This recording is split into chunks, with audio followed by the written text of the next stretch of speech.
right, good afternoon, everyone. Welcome to beautiful Cyclone Lanes here in Harlan, Iowa. We're here for our first high school bowling meet of the year, and it starts out with Harlan versus Tri-Center. I'm here alongside Amber Nicholson, my new assistant or sidekick or whatever. We're here to announce everything for you today. Hopefully we have a great meet and Harlan comes out on top. Welcome, Amber. Yeah, thank you. I'm happy to be here. Start out and we'll give you our starting lineups. Let you know that the Tri-Center girls team only has 3 bowlers here today, so the Harlan girls have all 6, and Tri-Center will only be bowling 3, but they do have all 6 on their varsity boys, and it looks like 5 on their JV team, and Harlan has a full 6. So I'll let you do the Harlan lineup. Yeah, so for the girls, we have Alyssa Funky, McKenna Erickson, Cecilia Kurtz, Andrea Reitveld, Ivy Stevens, and Haley Good. And the Tri-Center girls, Ella Wingert, Kara Wingert, and Asha Goodman. And then on the boys' side, we have Eric McCauley, followed by Brayton Miller, Nathan Powell, Wyatt Swank, Alex Gifford, and Logan Strom. And the Tri-Center boys, looks like Evan Wham is their leadoff, Brandon Meyer, Waylon Swanger, Micah McCarty, Colin Chapman, and Harris Bruck. Hopefully I didn't bash any of those names too bad. So if you haven't watched or seen a high school bowling meet before, I'll give you the rundown here. We start out with 6 bowlers on each team. Each bowler is going to bowl 2 games. At the end of game 2, the top 5 2-game scores will count towards the meet total. We'll then go into what we call the Baker format, and we will bowl 5 Baker games where the first bowler bowls the first and the 6th frame, the second bowler the 2nd and the 7th, and so forth to make up the game. The total pins knocked down by each team through all of the individual games and the Baker games make up the meet total. So how does Baker's work with only 3 girls on the Tri-Center side? What they will have to do is they will have to take a 0 on each frame that they don't have a bowler for. So the first bowler could be the smart play would be to that would probably start out with a lead off and then a 4th and 5th. And then, so you would get a 0 in the 2nd and the 3rd frame, but we'll see how they choose to do that. Got it. It makes it very difficult when you're short a bowler. So that's one of the reasons why they allow 6, but of course right now Tri-Center's just got 3 so far this year.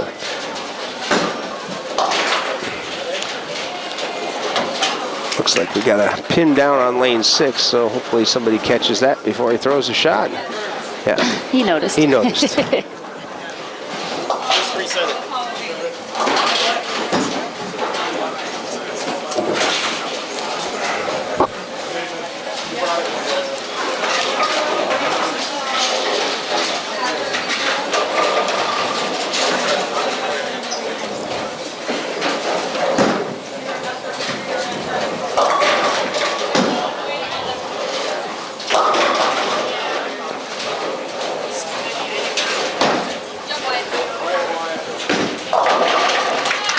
Oh, look at that. A 1 and then a spare. Yeah, that's a pretty good spare there from Andrea.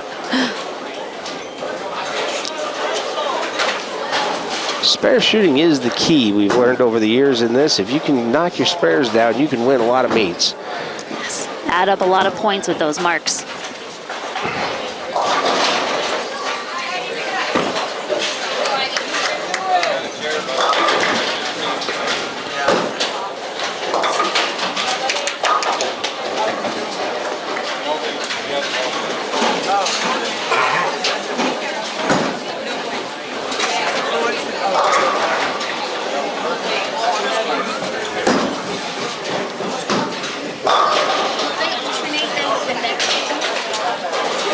Both teams still looking for their first strike of the day. It looks like the girls, let's see. Oh, no. McKenna McKenna did, yes. Did strike her first frame. We were busy introducing. Yep, we kind of right. missed it. Happened fast. Alyssa Funky picks up a nice spare. Looks like the boys are struggling to spare a little bit. Let's see if Alex can cover his 2 pins here. Oh, just a little too much hook. Chopped that 5 pin.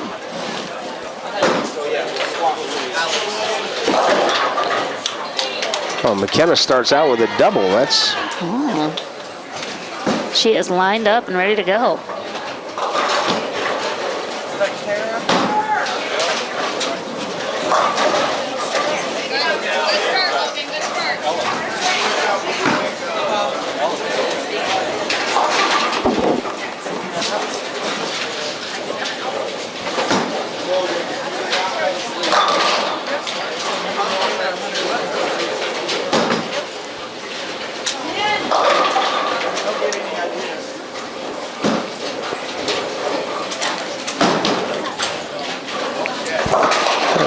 Good pickup for Logan Strom.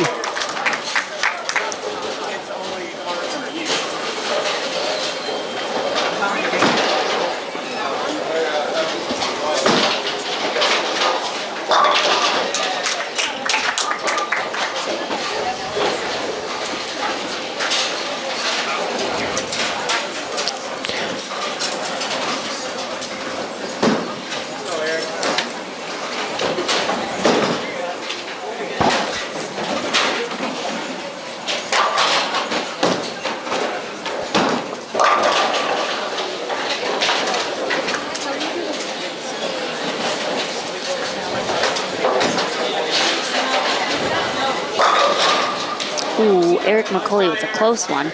Almost got the boys on the board. Yeah, good pocket hit. Just left weak 10. And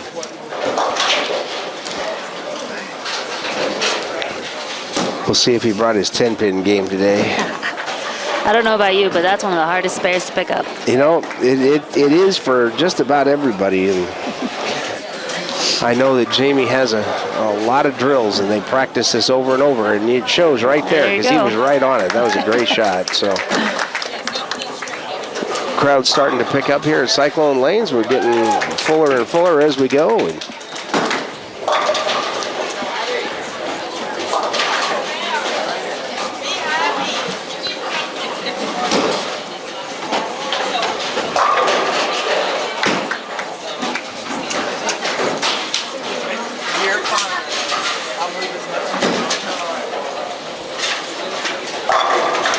pretty good shot from Ivy Stevens, also left a 10-pin.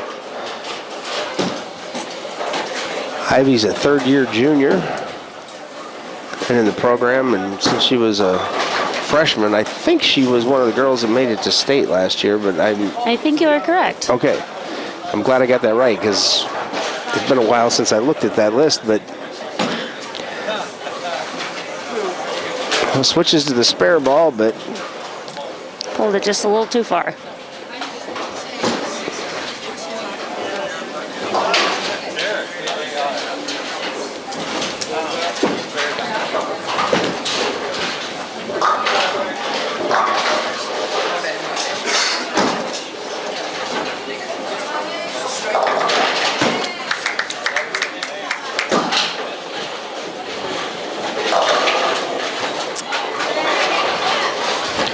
pocket hit, but kind of a weak 7.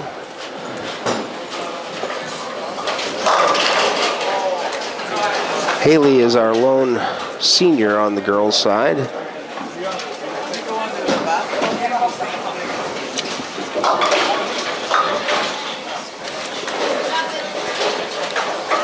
Lots of returning faces for the girls this year. Yeah, Alyssa Funky's in her second year. Everybody else is a third-year player, and just slides by the 7.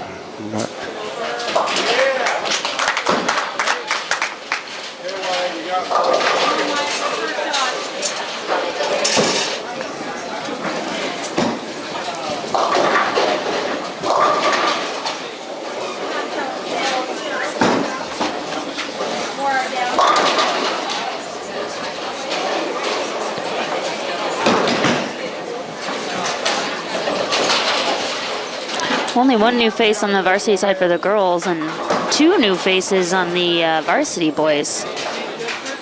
Looks like a couple freshmen, Logan Strom and Wyatt Swank up right now.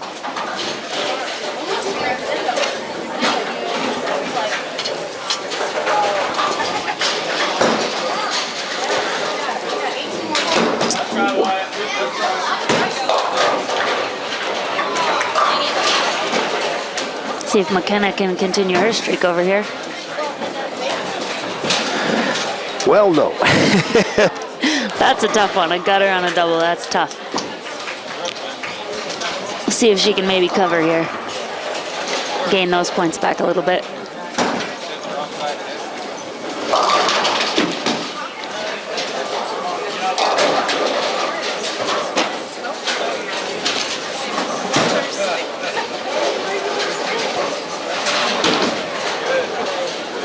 Much better shot. Yes, much better. Save some count out of it anyway. Yeah.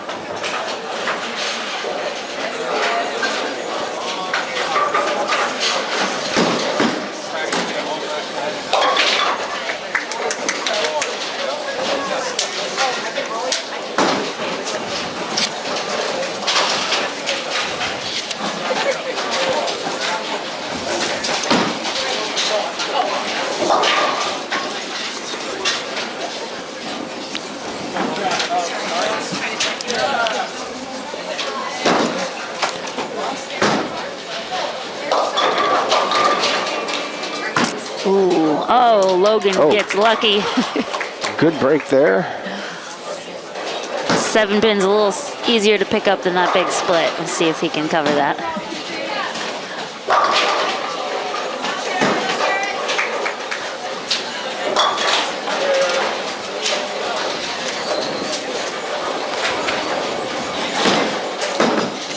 Looks like he's got it. All right. Oh, really close to a split pickup there for Tri-Center. So this is our first meet of the year. There's only going to be 3 home meets so far, or scheduled so far this year. We typically have had 4, but I'm not sure what happened, but we no longer have a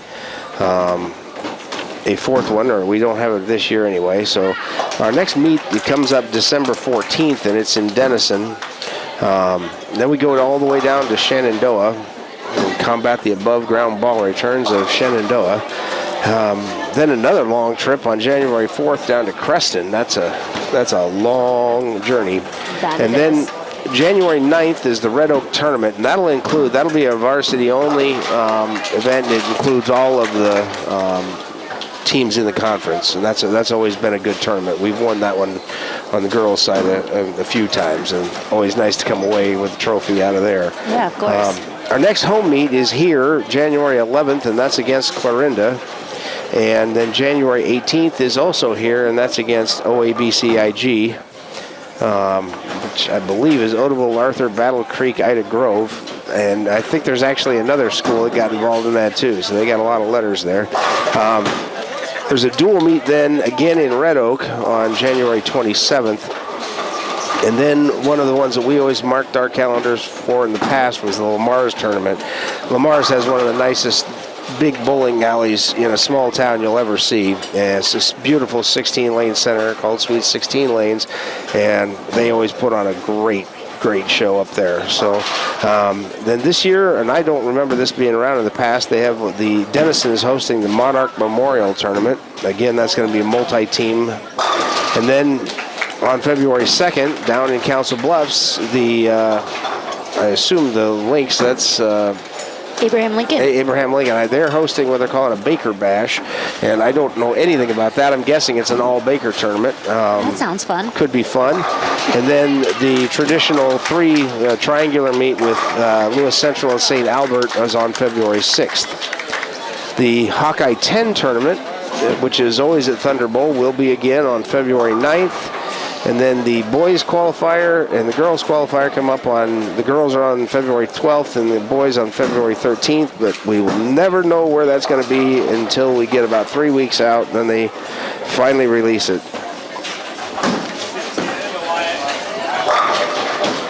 Ooh, that's a tough break.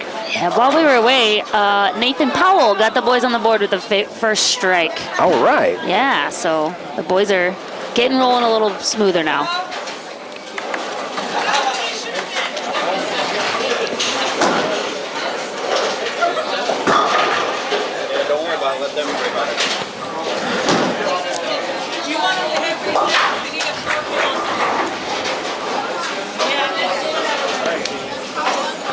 Looks like lane 6 is dropping pins. Yeah, it's been doing that clear since practice. And I don't know if it doesn't seem to be the same pin every time, which makes me wonder if he's got a bad pin in the rack. But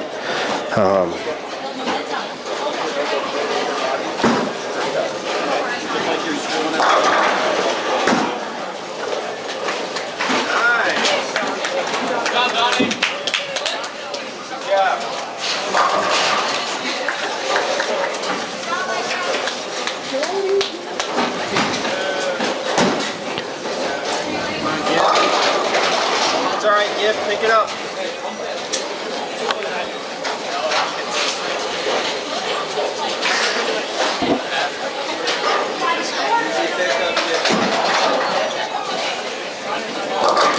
so that Micah McCarthy on Tri-Center is the only one on the varsity side that's bowling two-handed today. That's a kind of a modern development of the game of bowling. What are your thoughts on two-handed bowling? Oh, we don't have enough time. I personally believe that if you were training somebody or teaching a young person to go be a professional bowler, you better teach them to throw it two-handed. Really? But I hate bowling with two-handers because they change the lane conditions so fast that I think they're difficult to bowl with his teammates. So, you know, in a team event like this, or if you were putting a team together to go to nationals, I would rather have 5 or 6 bowlers that bowl similarly and that can learn from each other. And having such drastically different RPM rates or rev rates on the ball can create some problems for a team. So I never allowed it when I was coaching, but I also understand that that is the modern game, and maybe we're going to get to a point where everybody has to do that to be competitive, but I hope not. But I'm with you. Clearly on the PBA Tour, it is the answer. Yes. So the advantage of two-handed bowling would be to get more revs on the ball. It is easier to get more revs on the ball. Is that correct? That's part of it. There's also the guys that are really good at it can create more ball speed that way. You would think it'd be the other way around, but the hardest part about creating ball speed with a conventional bowl is getting your thumb to come out of the ball clean enough to get the ball to go down the lane. And if your thumb's not in the ball at all, well, you don't have that eliminates concern. that problem, yeah. We are yet to see anyone on the senior tour be successful with it, so I don't know how well that's going to age. You know, maybe when Jason Belmonte turns 55, he won't be able to walk anymore. I don't know. But then again, he also may be still the greatest bowler in the world, which he certainly is right now. So. Yeah. It does look physically more difficult than traditional. I have tried it.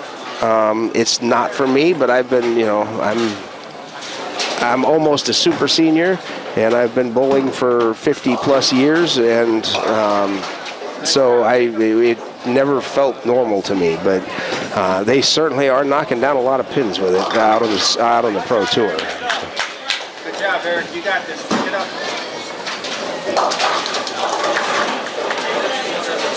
Have you seen a female bowl two-handed? I have. There are a number of top junior bowlers that are bowling the PBA junior tournaments that are doing it. I actually saw and I will probably get her first name wrong because her sister was one of my bowlers back in the day, and it's Cecilia? Yeah, Cecilia Cici. Kurtz. I've seen her experiment with it in practice, and honestly, she does it pretty well. I noticed that she's not doing it today, so I don't know what.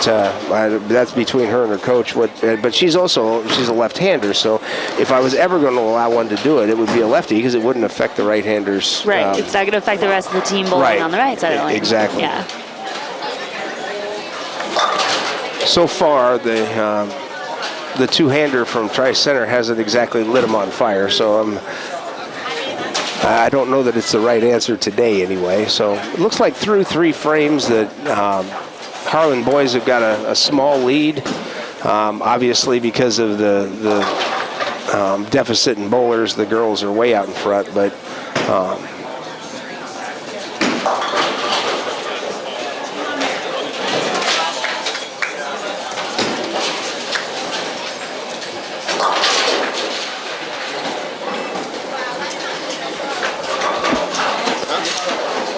Nathan Powell is up again. Let's see if he can add to his strike and maybe double.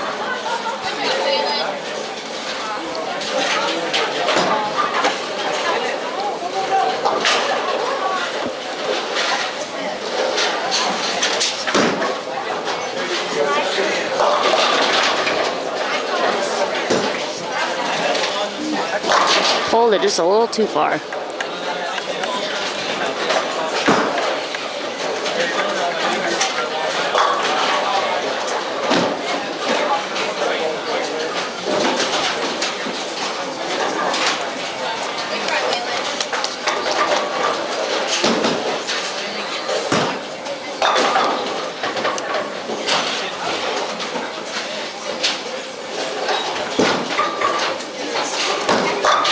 Oh, but he covered. That's nice.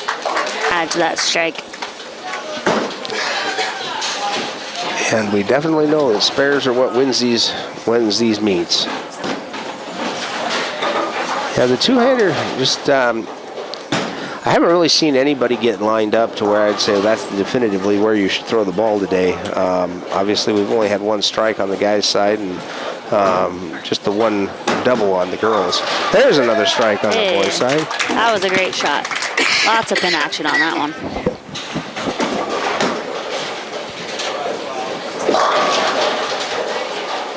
That was a 17-mile-an-hour delivery there from Wyatt.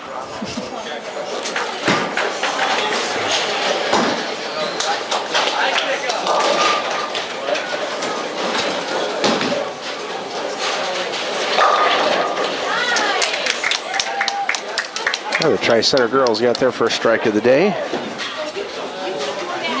Looks like that was Kara Wingert.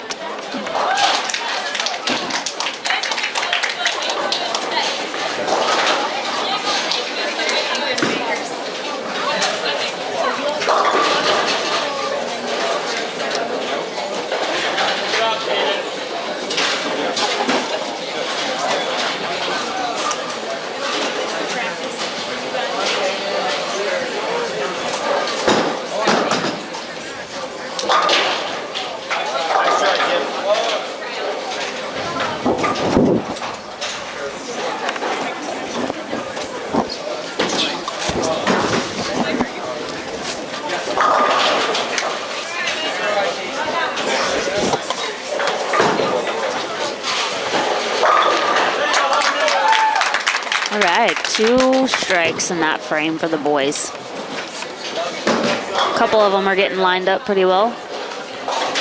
That first tournament of the year is always tough. I mean, everybody's, you practice and you think you're ready to go, but then you put on the uniform and you get out there with the team and the TV camera comes on and everybody gets a little and the nerves get the best of you, especially those first couple frames. Yep, absolutely.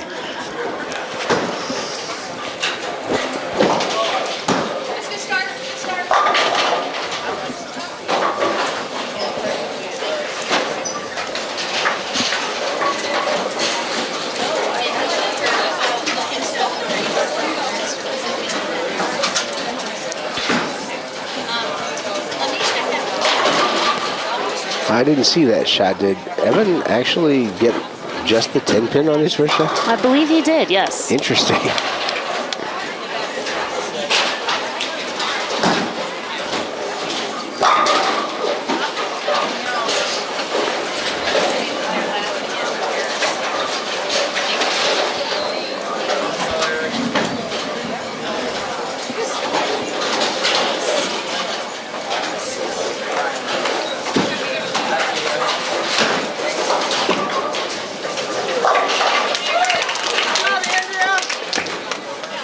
Nice pickup for Andrea. Crowd improves.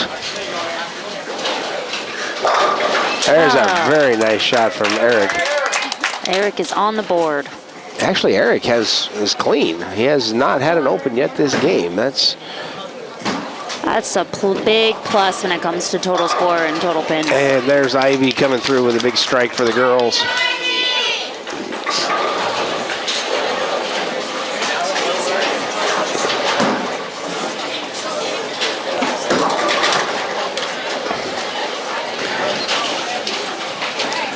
Looks like Brayton got a little off on his footing there.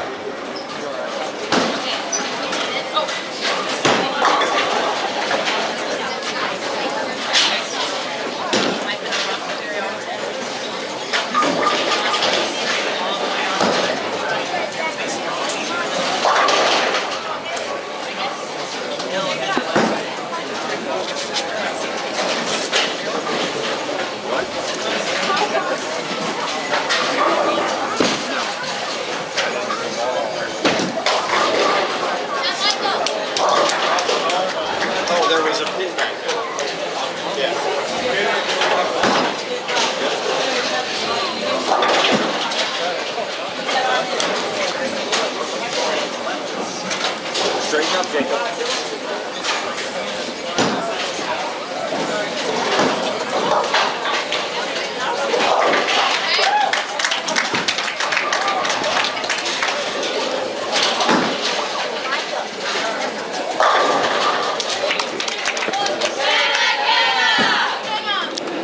Girls clearly very excited about McKenna strike. They started that whole, boy, I can't remember who it was, back a few years back. They started, every time someone would strike, they would yell their name twice, and it really picked up with the girls team, and it's been part of the tradition for years. And Speaking from my own experience, college women's bowling tournaments are very loud. Oh yes, There's yes. a lot of cheering and chanting and celebrating, and it's actually quite a lot of fun.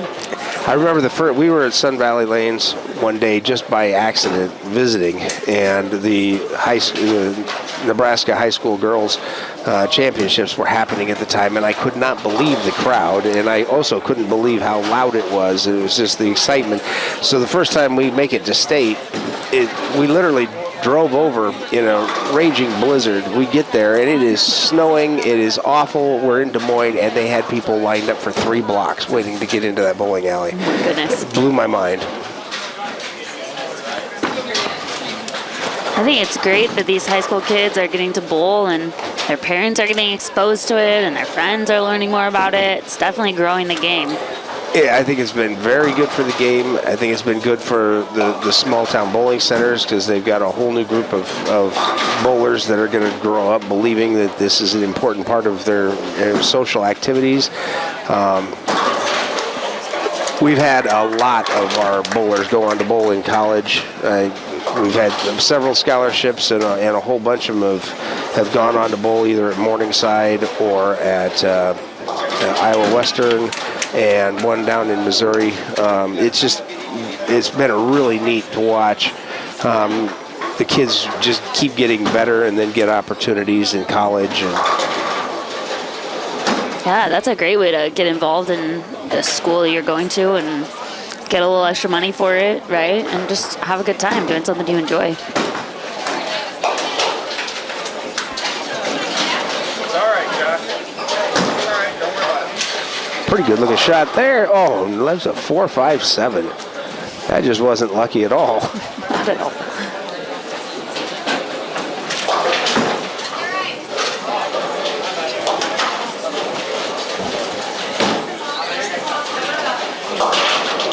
Nice try, Donovan. Come back in. Back right here.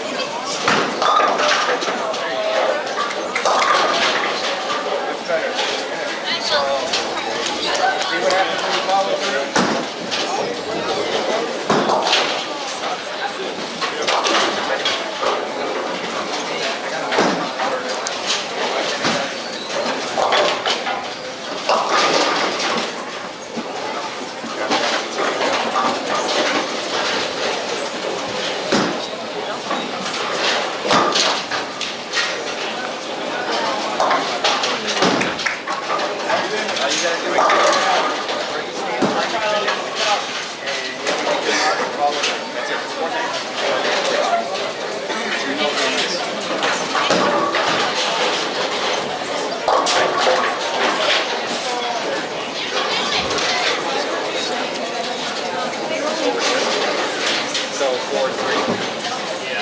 It was a smooth release by Eric. Hardly any sound at all. Not quite where he wanted it to go, I don't think, but it sounded nice. Well, another strike on the girls' side. Excellent. It's nice they remind me of that every time it happens. So after the 5th frame, the boys, keep in mind that the top 5 scores are the only ones that count. We won't know which 5 it is until after the second game, but after the first 5 frames, Harlan is leading by a good 115 pins. So pretty comfortable so far as they're getting getting used to the competition. And that's Eric's first miss of the day. So the last clean game ends at wow, look at that. McKenna, her second double this game. Well, if she doesn't throw that one in the gutter, she's really looking good.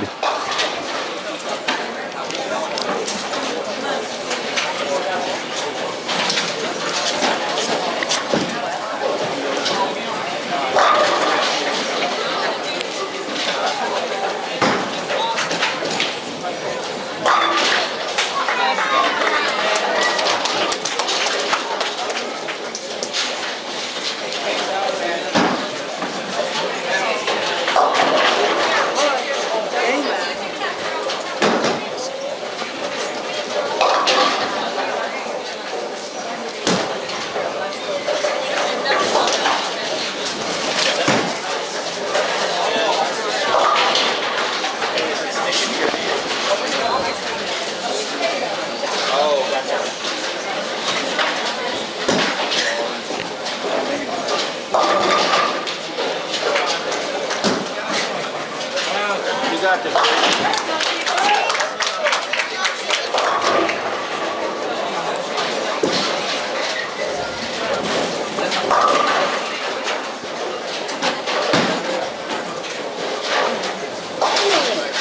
Dang it. That was close.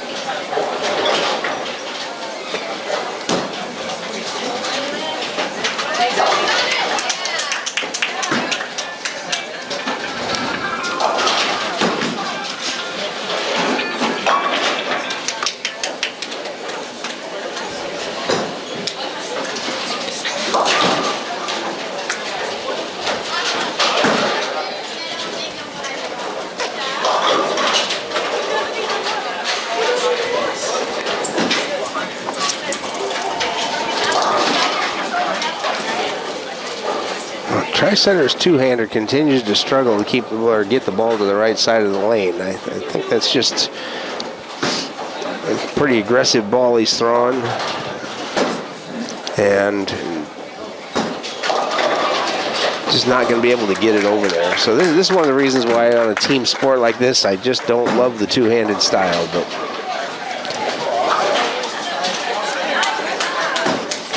switches to the spare ball, and it goes across but doesn't come back. So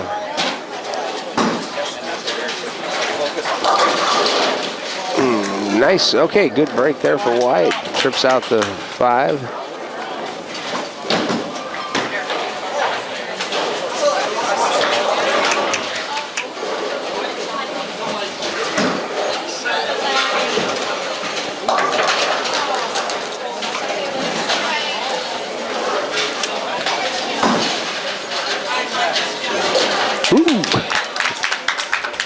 And he covers.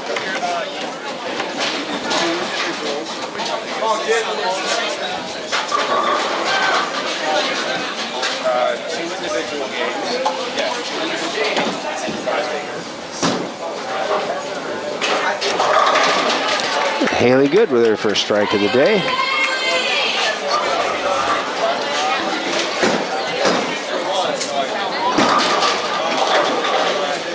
Oh, Alyssa Funky almost with hers.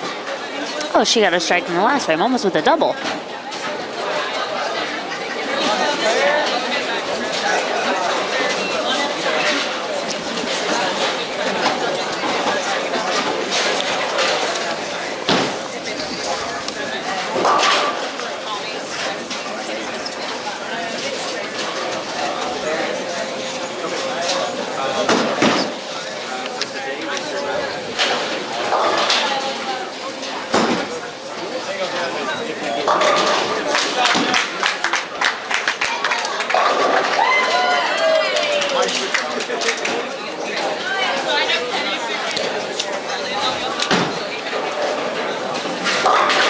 Well, here's McKenna's second shot at a three-bagger today.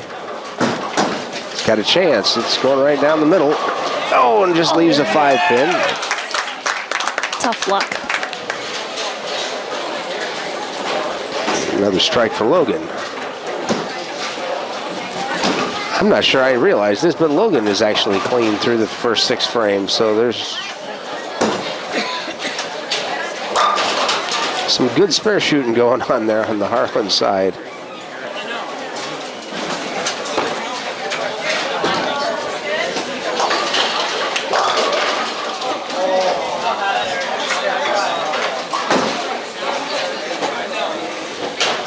Oh, so close. Even got it to wiggle.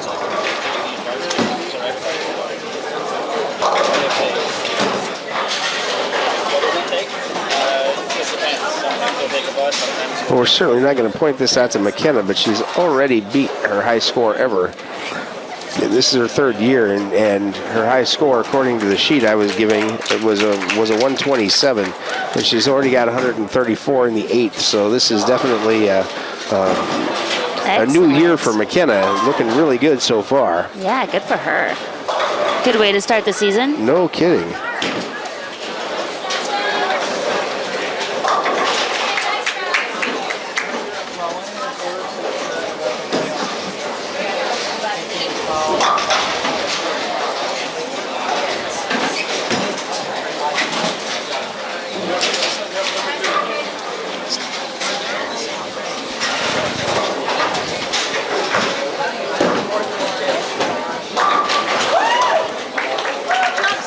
Keep seeing French fries and hamburgers go by, and you know, Cyclone Lanes is known for its pizza. It's everything that Joanne makes is fantastic. Right. It's food in general, but it's just they're so good at what they do. If you haven't been here for dinner, I know it's a bowling alley, but you just got to come. That's definitely worth the trip.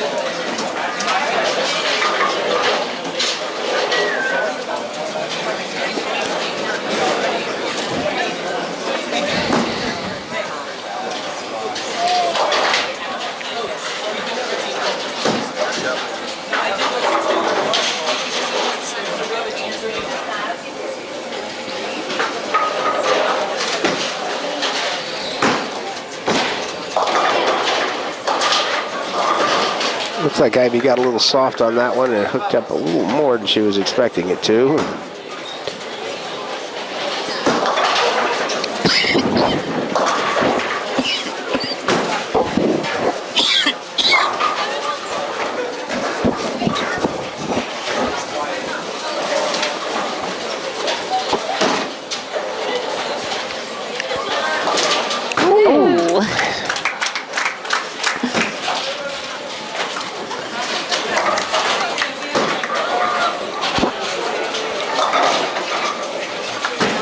Ivy switching to the white spare ball there that doesn't hook, and it just about cost her on that one because it needed everything it got. Yes, it did. Luckily, she got that forepin to come back around. So that's pretty common today for most bowlers that are using high-performance bowling balls, is to use a spare ball. Not everyone does, but an awful lot of bowlers in the modern era do. Well, yeah, I think the benefit is throwing the same ball every time, right? Mm-hmm. So I actually don't use a spare ball myself, but I have to adjust my hand and my follow-through when I have to pick up spares. Two schools of thought are, if you're throwing a super aggressive ball and that will hook pretty much on its own, it makes it a lot easier to cover a spare. The other school of thought, though, is now you're picking up a ball that feels different, might not be drilled exactly the same, and you've got to have two balls that fit and feel right, and that may not happen every time. I know that for years, Bill Straub, the coach of the University of Nebraska, didn't allow the girls to use spare balls at Nebraska, and they were a multinational championship team during those years. I personally, I've tried both ways, and I think I'm better with a spare ball, but Yeah, I think I've just gotten used to the ball I have, and I know how to throw it. Really, the only spare I would use a spare ball for would be the 10 pin. Yeah.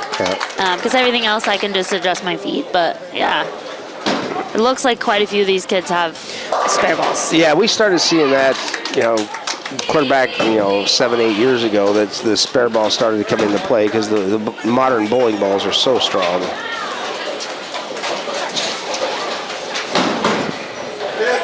Well, that's a good-looking shot. Oh, ringing 10 pin for Logan Straub. That was right where you wanted it to be.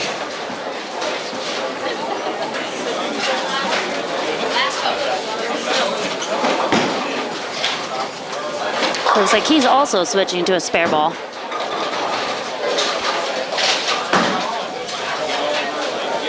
Ooh, good thing. And Logan stays clean through 7.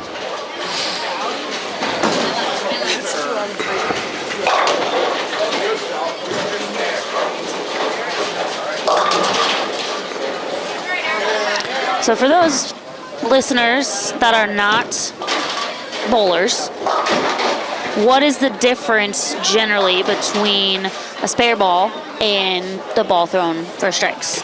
Mostly it's about the friction of the surface of the ball. Your reactive or even urethane balls will tend to have a much higher friction, and therefore when they do come off the oil and start to read the lane or hook, they will hook a lot more because they have more friction. The spare balls are typically made out of very hard plastic, usually are shiny, and they just don't hook much. So great for spares, not always good for strikes. Right. You can point them straight at the pin you want to pick up, and they won't turn. That's absolutely true.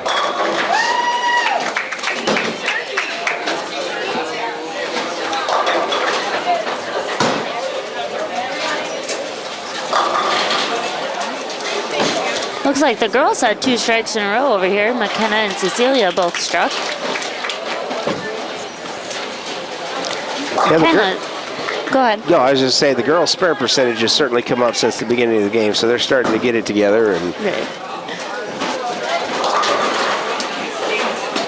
yeah, McKenna has 5 strikes already this game.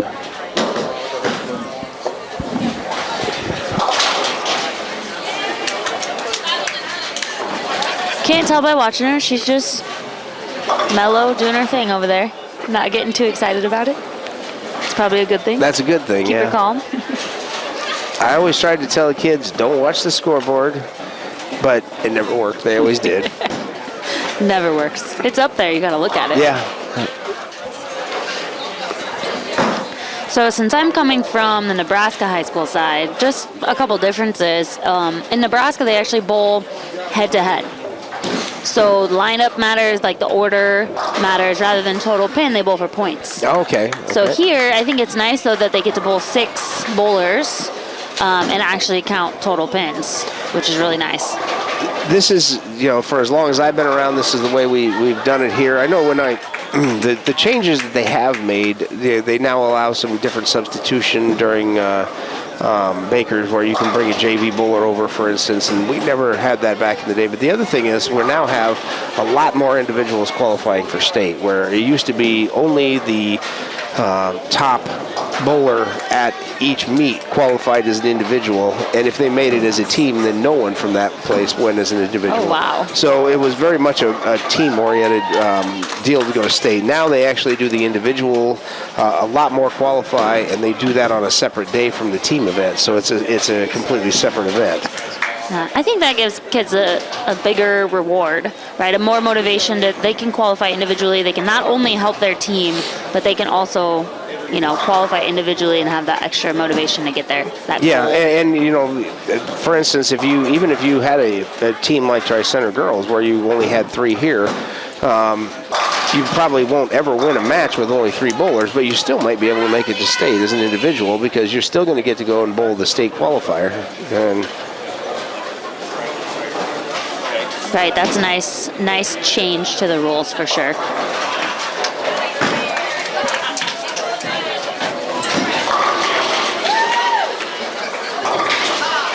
Alyssa Funky finished up over here with a 120.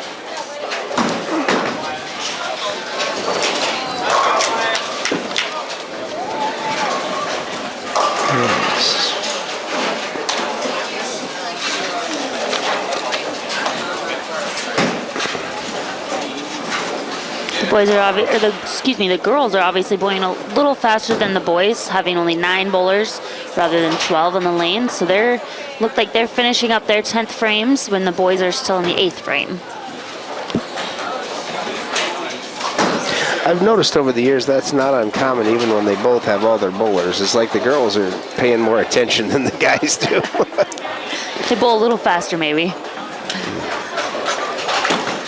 See, and I've actually had opposite experiences where the boys maybe throw more strikes than the girls, so they bowl a little faster, but...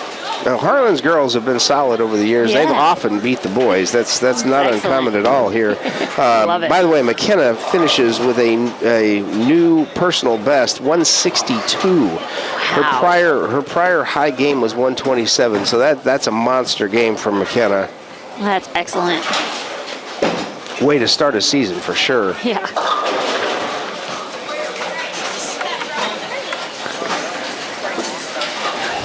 So it looks like Alyssa, she finished up, really capitalized on that 10th frame, getting her spare and being able to throw that third ball. And she threw a strike on the third ball, so she really capitalized on that 10th frame. See if Cecilia can get to close out this spare and get her third ball.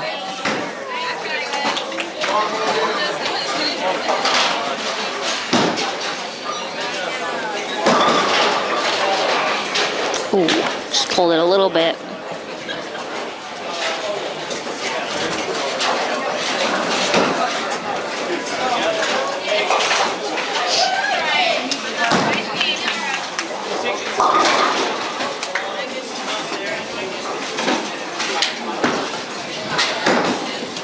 This was...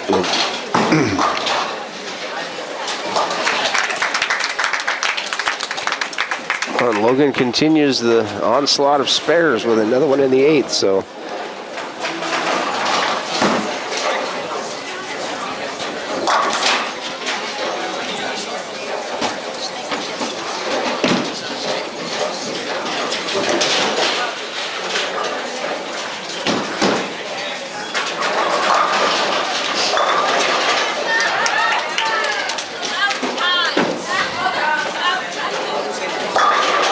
Oh, and Andrea covers to get her third ball in the 10th frame.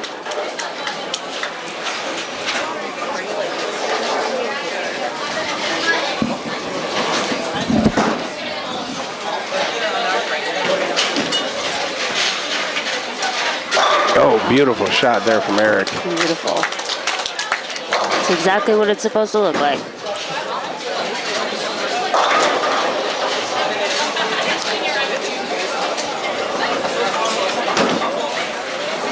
Andrea finishes up 112.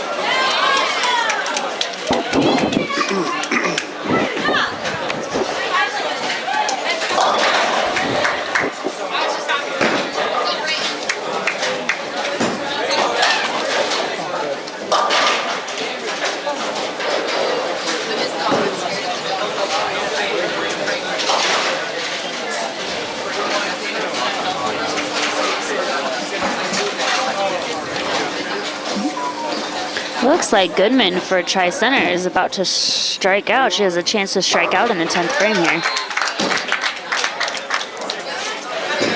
I think I jinxed her.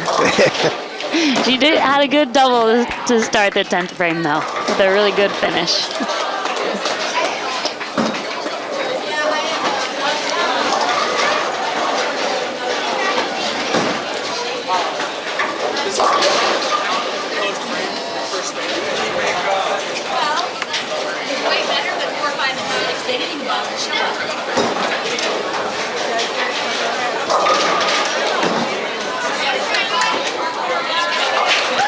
Good spare for Ivy.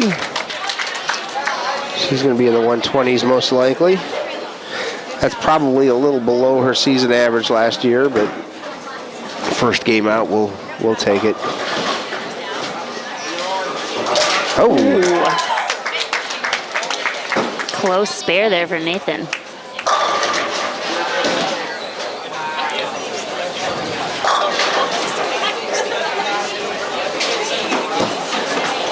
Just outside the 120s, 119 for Ivy. Yeah, I think that was actually a missed score, but we're going to they're not doing anything about it, I'm not going to worry about it either. So.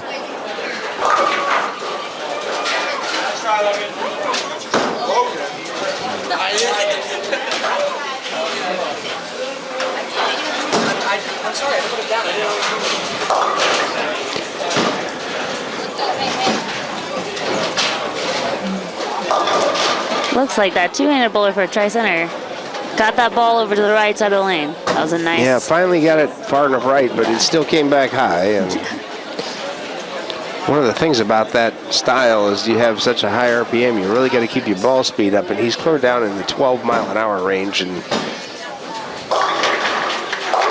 great spare for Haley.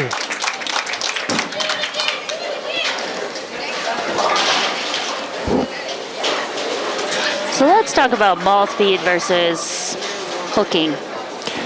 Well, If that's the right terminology. right. Well, that is, yeah, that is the right terminology. The harder you throw the ball, the less it's going to hook. Right. So the higher the RPM, the more hook, but then you have to throw it harder. And so if you have a bunch of RPM, you got to get a bunch of ball speed to go with it. And that's the unfortunate thing about the two-handed style, especially when guys first start trying it, is they just don't have the ball speed to get it down the lane. So then they're fighting with early hook all the time. Right. That goes for traditional throws as well. Yeah, absolutely. Right? The harder you throw the ball, the faster you throw the ball, the less it's going to turn. Essentially, and you know, and also, you know, with the modern bowling ball, you can buy a lot of hook these days in a box, but with that comes the need for speed. And if you throw the ball too slow, even if it hooks into the pocket, it may lose all its energy before it gets there. So getting everything matched up is really critical. That's a good looking shot. There you go for Logan. Great shot. Stays clean through 9. Logan's still got a possible 215 up there. That's pretty salty for the first game of the year. It is. Haley Good finished up with a 131 in that first game.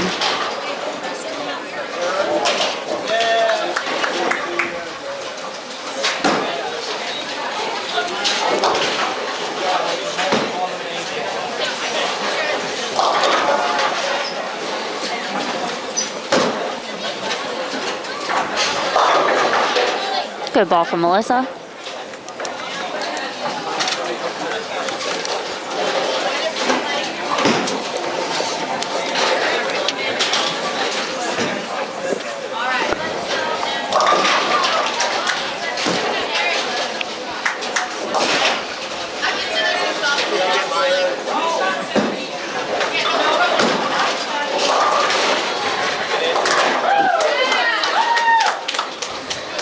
As the boys head into their 10th frame, looks like they have a pretty solid lead over Tri-Center. 5 out of 6 marks going into the 10th, so that also gives them an extra leg up.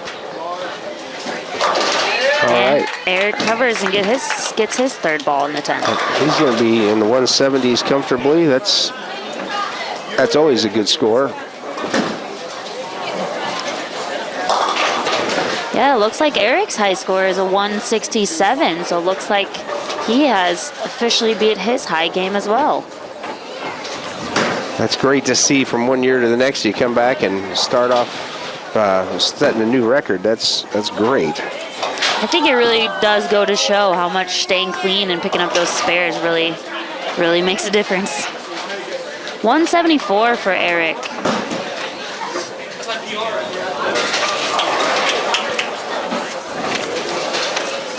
It should be 75, 175. Local Cyclone coverage on HLTV Channel 15 is brought to you by Keast Auto Center in Harlan, Iowa. Hansen House Senior Living. Experience life, experience Hansen House. Conducting Swampler is a proud supporter of the Harlan community, education, and student activities. We move your business forward. United Bank of Iowa. The difference is here. Member FDIC. Polly Jones Funeral Home, longtime supporter of Harlan Community Athletics and events. We're your station for Western Iowa sports. Google 105.3 FM KNOD in Harlan, Iowa. Family Service Community, SCSB. Dr. J's Family Eye Care, longtime supporter of Cyclone Sports in Harlan. Peterson Family Wellness Center and Lewis Family Aquatic Complex. Live well. Cyclone Lanes, great family entertainment, including bowling, sandwiches, and homemade buttercrust pizzas.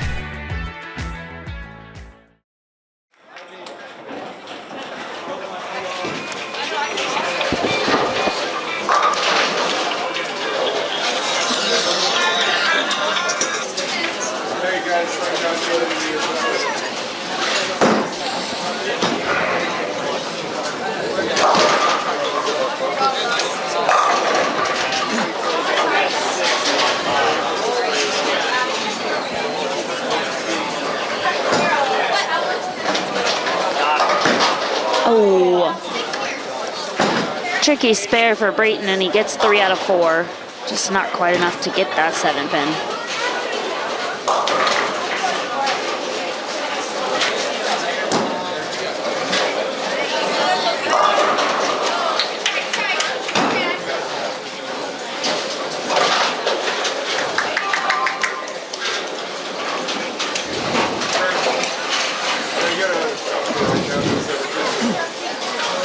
Well, it looks like the JV boys, hard to tell with the dropout score coming, but it's going to be close. Right now it looks like the Tri-Center is leading on the JV by maybe 80 or 50. Like I said, hard to tell depending on what happens, but the Harlan JV boys, Josh Bray shot an 88, Jacob Went shot a 63, Paul Martz an 80, Gideon Lyons at 95, Donovan Smith with a 104, and Caden Holm with a 66. One more, Nick. Back on the varsity boys, Nathan Powell has a nice double in the 10th. Looks like he's going to finish up in the 150s. 140s, 150s. Possible 154, which would be a new high. We don't want to jinx him, but he's got to have the strike. Got a chance. Oh, he's going to tie his high game ever. 153.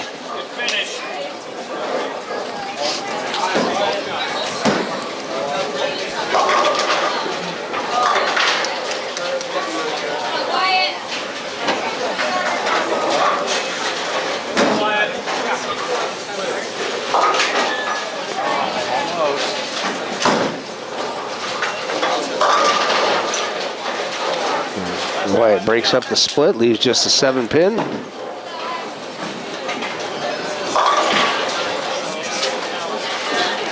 Yeah, I didn't figure he was going to get that spare. The two-handers, just that's a lot of hook for this lane condition. Traditionally, how many bowlers have different balls for different lane conditions? What level of bowling do you kind of hit where you might need that additional resource? We had kids, a few years back where they were taking at least 3, sometimes 4 and 5 balls to meets. Part of the challenge is you never know what you're walking into. Unless you bowl in that house on a regular basis or know what their lane machines or lane conditioning are about, it's very difficult to guess. So, and even throughout the day, the good example of that would be here, where sometimes early there'll be a lot of oil, and you can throw an aggressive ball, but then the lane breaks down so fast you have to be able to change balls to stay competitive. Right, especially if many of your teammates are throwing the same line. Yeah, absolutely true. We don't have anybody throwing a really big hook right now, but in past years we have had some kids that could really hook it, and they would make a big difference in the lane condition between game 1 and the 5th game of Baker. Right, and I feel like that gives a home lane advantage to Harlan here, especially for the first game. But anywhere you go, knowing what lane condition is going to be on those lanes, practicing on those lanes definitely gives you an advantage. no matter what ball you're throwing. Yeah, that's true. And we certainly have taken advantage of our home court advantage over the years. I remember one year AL came here, and they were out averaging us by 200 pins across the team, and we beat them. And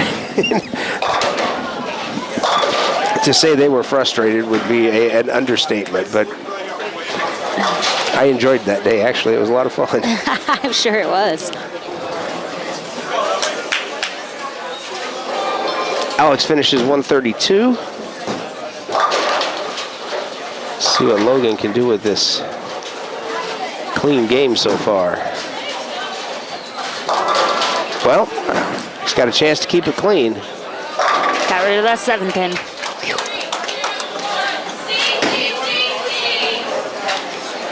Looks like the CC is throwing a strike over there, if you can hear the girls in the background.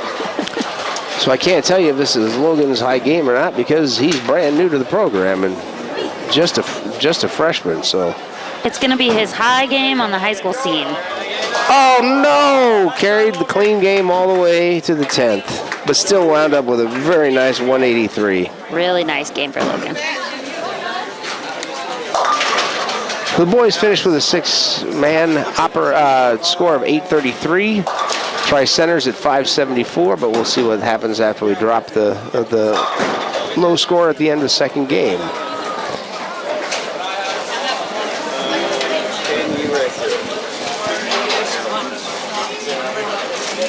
So just wait for this coach to let you know I have your guys' score. You're good. Here you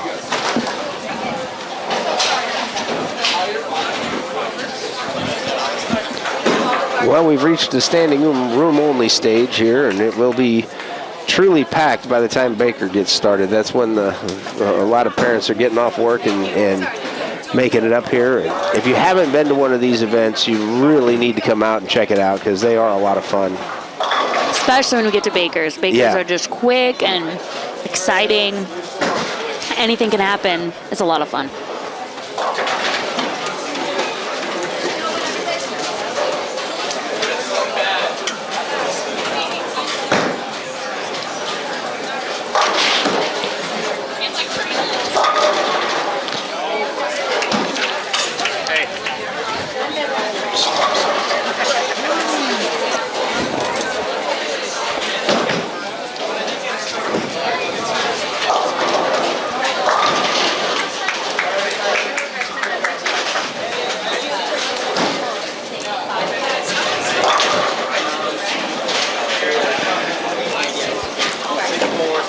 Head coach Jamie Anderson has stopped by the booth to say hi and take a quick and now make me have to redo my announcement about the bowling because we do not have a meet in Creston on January 4th. That has been canceled. So, but we do have senior night added to the schedule. That's our January 18th home meet. Yeah, and that'll be against OABCIG.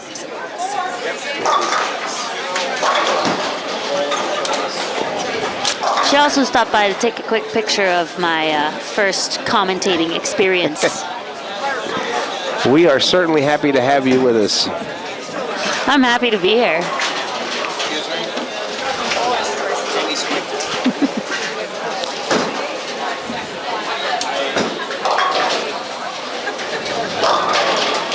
Ooh, tough break for Brayton and pocket 8-10. You never like to see those, but how do you go about picking this one up? You don't. You just pick one and get your count and move on. I like that mentality. It's a tough one when they're both in that back row of pins. Yeah, the odds of actually tipping the 8-pin over into the 10 are so low that over a long period of time you will average better just trying to get one and making sure you get it. So.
Well, we finished pretty strong the last game, but we're off to a couple of splits in a row here. Let's see if Wyatt can break us out of the slump.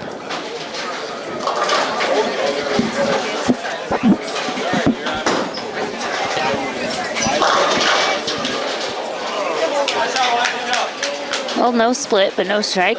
Definitely has a chance to cover this one.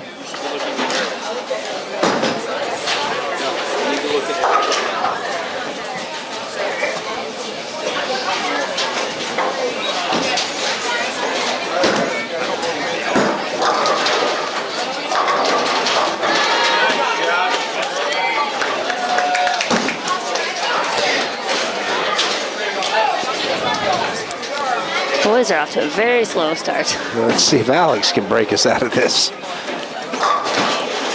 It seems like we're missing everything to the right. Like we're expecting it to hook and it's not. And what are some things that we can do to make that ball hook more? well, you can change balls. You can now once you start competition, you can't change the surface of the ball, but you can change the surface of the ball before competition, which can make it hook more. But the most important thing is to learn how to line up where you have a specific target and a specific spot on the lane that you're standing. And so the first move you typically would make would be to move your feet to the right and possibly move your target to the left, which will then adjust that. We're looking for a part of the lane that gives us a little help. Right. And it looks like if there's any help at all, it's somewhere right around between second and third arrow, which is pretty typical for this bowling center. If you get it much outside of first or outside of second arrow, it tends to stay out there. And if you get it left of third arrow, it likes to go left. So you got a little bit of a, but you do have a cushion right there, and it can give you a 2 or 3 board target to work with. And these kids are good enough. That's enough. But they got to find that spot. And the other tricky thing is it may not be in the same place on both lanes. So you got to stay really ahead of it. And that is always tricky. I hate to say this because, but when do you ever bowl with 12 people on a pair? You just never see that except in high school bowling. So it is a very slow go between shots, and you've had a lot of bowlers bowl between you and then you have to get up and remember what you did and all that. So that can be tricky too. Beautiful shot from Eric. He's getting the team fired up.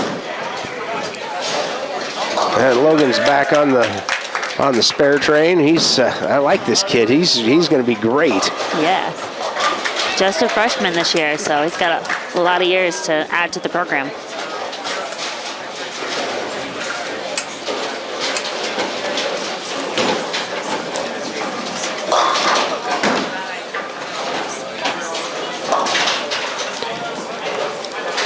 Well, there's one you don't see very often. It's 2. I think she's pretty excited about her high score ever, and she's struggling to start the second game, but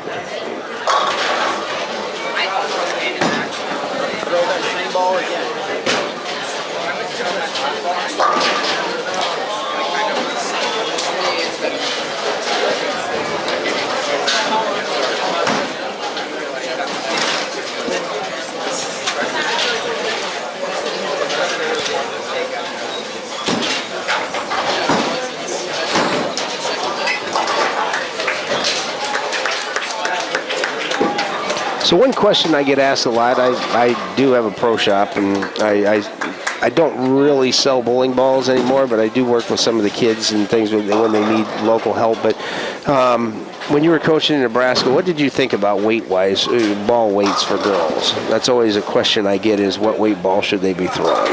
Yeah, we tried to start them out as heavy as we could go, but they had to be able to hold the ball in their hand with their elbow next to them and not be able to drop it. So usually most of the girls, we try to get them at least a 12 pounder, but a couple of them had to go down to 10. We did have one that I gifted a 15-pound ball, had it drilled for her hand, and she could handle that. Yeah, we had a couple of them that threw 15. Most of them seemed by the time they got to be juniors were throwing 14. Yeah, we tried to get them to go a little heavier than maybe they thought they could, because as they progressed, right, those muscles build up and they can throw a little bit heavier ball. It's going to get a little more pin action.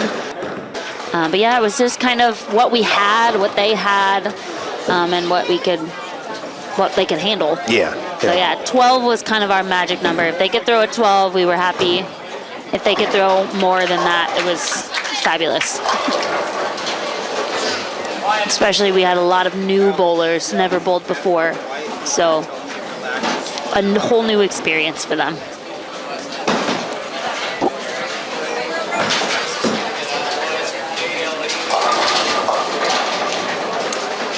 I'm not sure what these girls are throwing, but I know coaches here do a really nice job of making sure everybody has their own ball. A lot of them their own shoes. Yeah, that's such a huge help. Knowing if you had to come into the bowling alley and find a house ball, even if you had one that worked, just being able to find it, it's just a huge advantage to have your own equipment. Oh yeah. You want something that fits your hand, it's not going to rub a blister anywhere, and you're just comfortable with it. It's a really nice thing that Jamie and Tom do for these kids.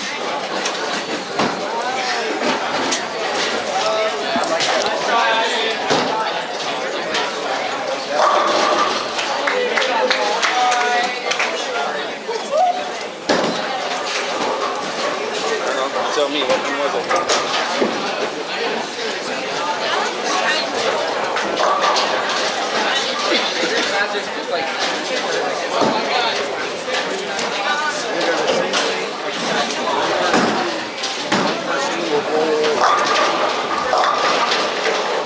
Looks like the boys have cleaned it up a little bit in this second frame. Striking a couple spares so far.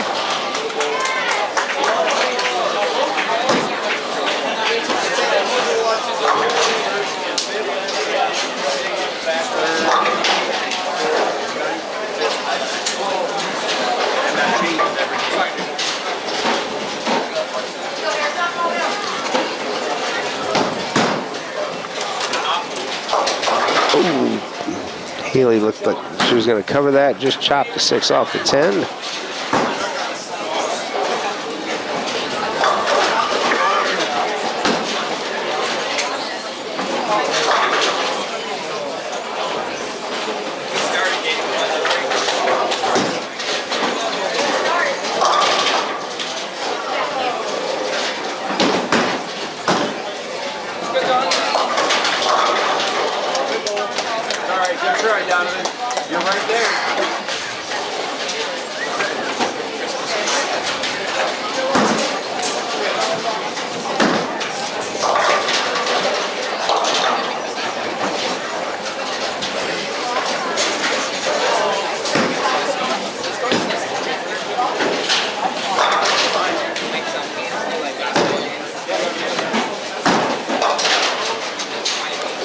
Another great shot from our spare shooting machine, Logan Strom.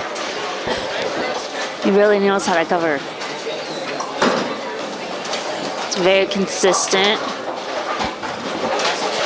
It's going to be a great bowler, like you said. Yeah.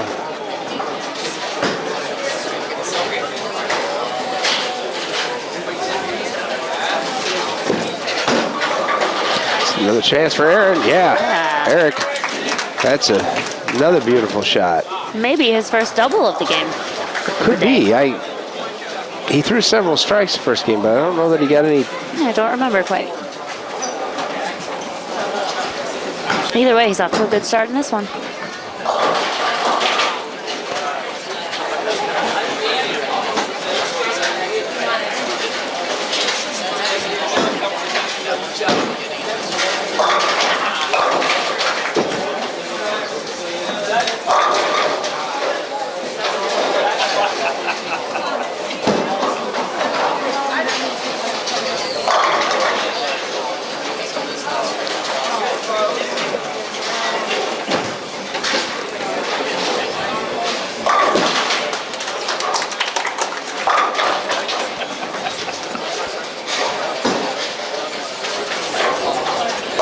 Ooh, good pickup there for Braden. Knocked that sleeper pin right out. Those are always the tough ones. They are. He throws a nice ball. He's struggling with his direction right now, but I think as the season goes on, he's going to get a lot better.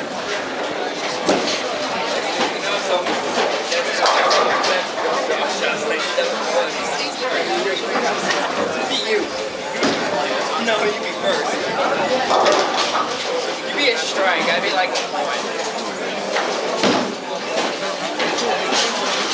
Next one.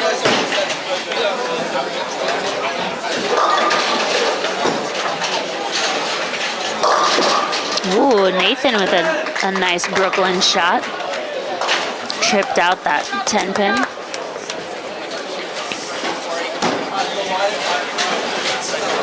I don't know if nice in Brooklyn is a We take all of those here in high school bowling. If it falls down, we'll take it.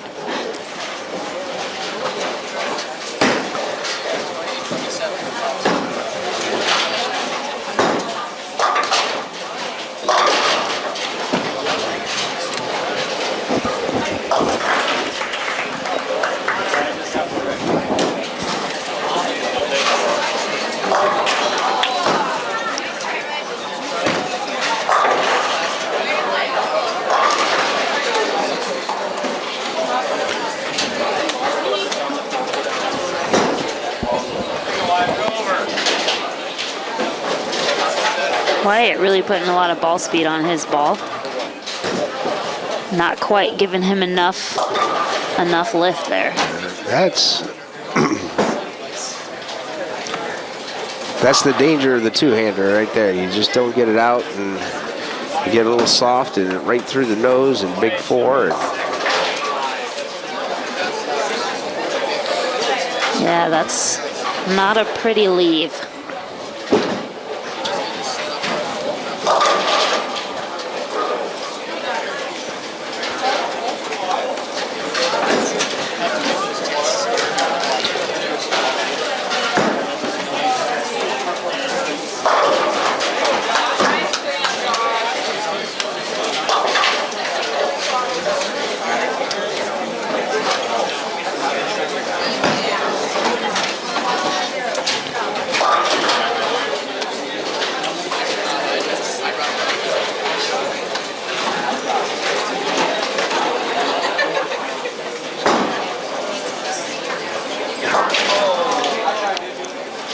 So close there for Alex. Trying to go right between those pins and get all three of them.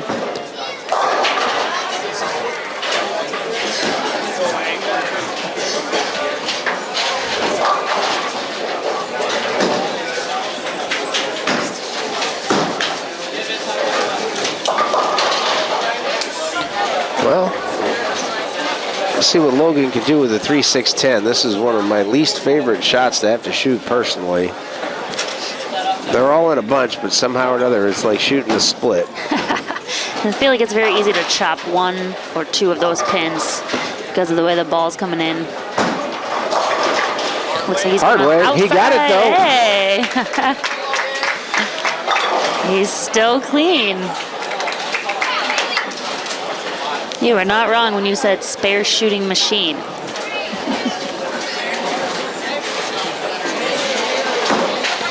Well, that will certainly serve him well moving forward as the season goes on.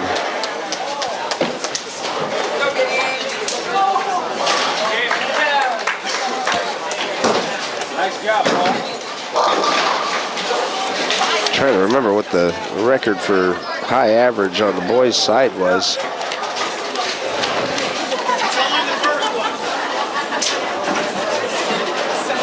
Max Langenfeld averaged 195 back in the 2015-16 season. But, you know, Max, if you would have put him in one bowling alley and left him there, he would have been well over 200. It was just with all the different centers that these kids bowl at, they see a lot of different stuff. And I feel like it always takes at least a couple frames to really get lined up. yeah, And those couple frames can make a difference in, you know, those couple pins in average.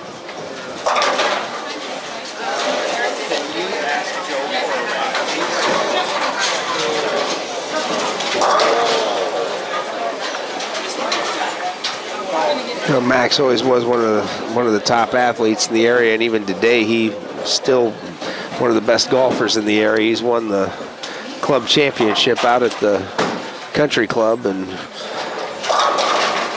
he can hit the ball forever. Not much of a golfer myself, so. Oh. Yeah, I don't play, but boy, it was crazy to watch some of these kids and how far they can hit the ball. There's been a lot of multi-sport athletes that we've had on the team over the years. We've had kids go on to shoot trap in college and play golf and all kinds of different stuff.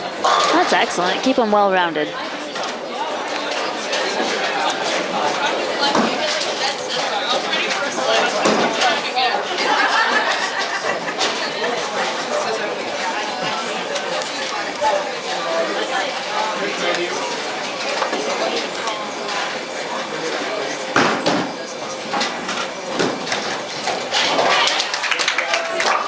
Ivy Stevens off to a little bit of a rough start, but she did just get her first spare over there.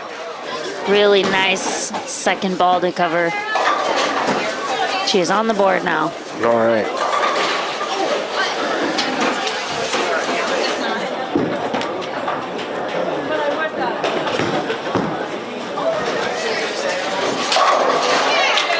Haley with a nice double. Been a while since we've heard the girls chant, so.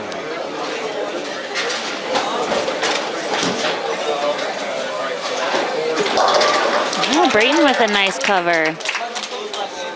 Not a great first ball, but he's able to cover it up and move on to the next frame.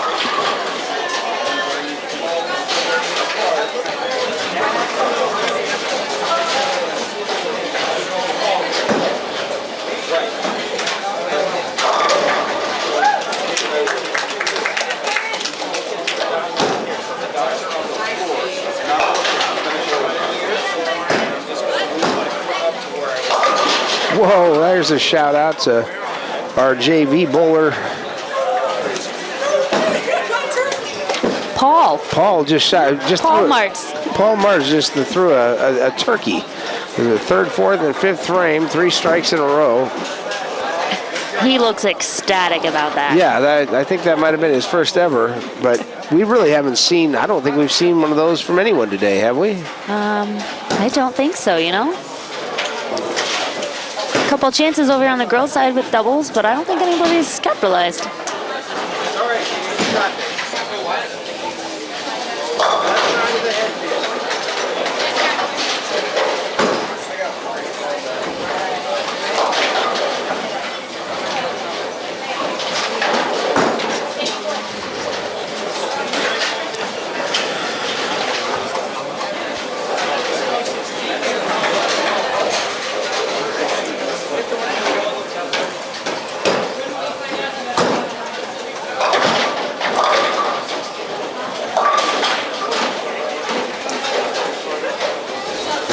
Wyatt hit the pocket there, but left the 4.57. Came up just a little light, and he's got plenty of ball speed, so that ball's really not driving through the pins like you'd want it to. Let's see if he can put that ball down the middle. Ooh, not quite.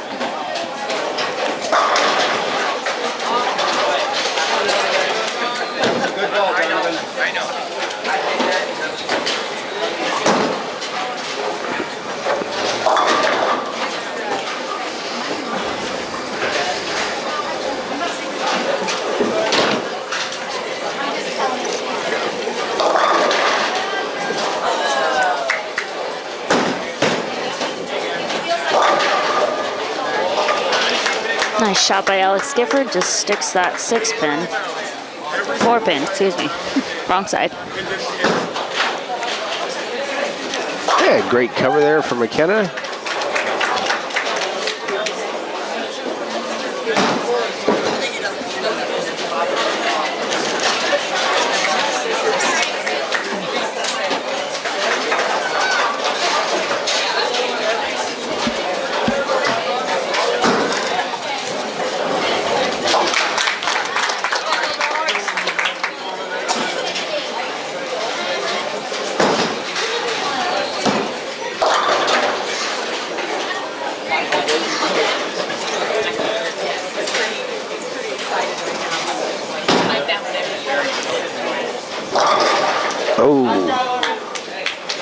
Pocket hit for Logan, leaves the unfortunate 5-7.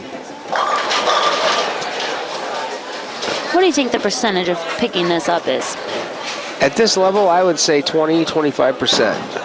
I think if anyone on this team is going to do it right now, it's going to be Logan. But it's a tricky little spare. Oh, looked like a decent shot. Oh, just hooked up a little too much for him on him.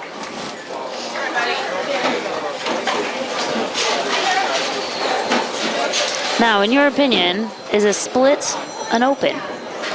Well, yes.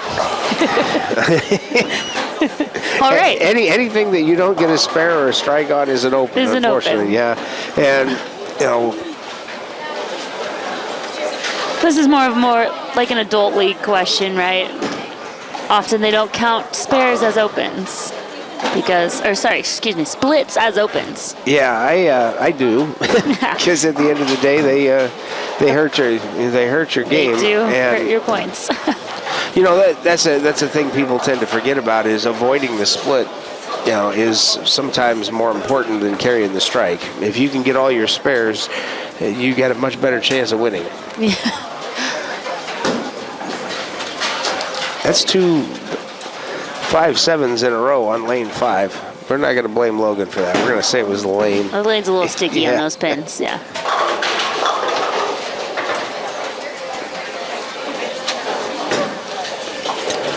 That's got a chance. Carry it. Oh. Almost a swishing strike for Eric, but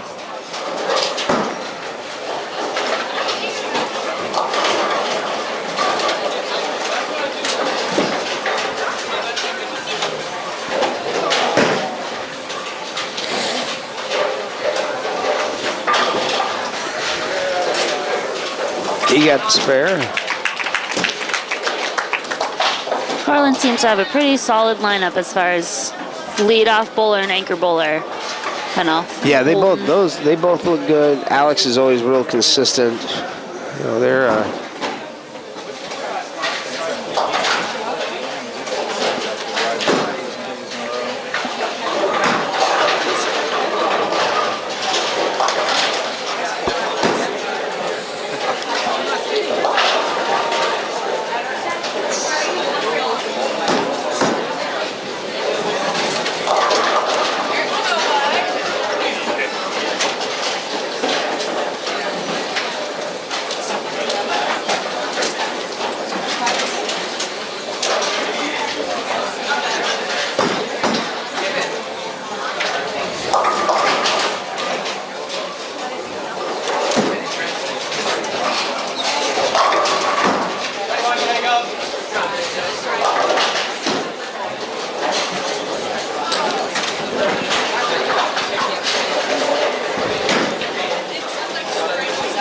okay. Well, Paul Marks is up on lane 7 with a chance to throw a 4-bagger here.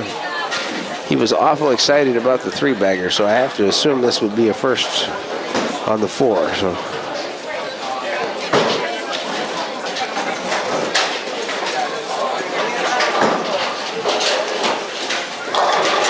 Oh, good try. You got 9 of them. So close.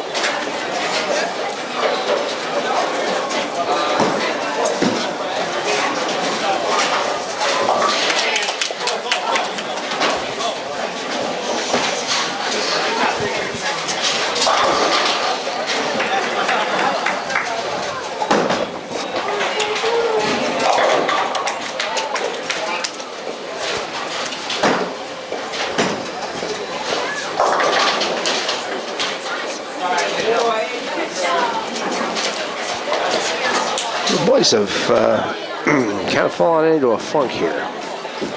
If this was a basketball game, it'd be time for a good timeout. Just get them together and remind them, hey, we're here, we're trying to win.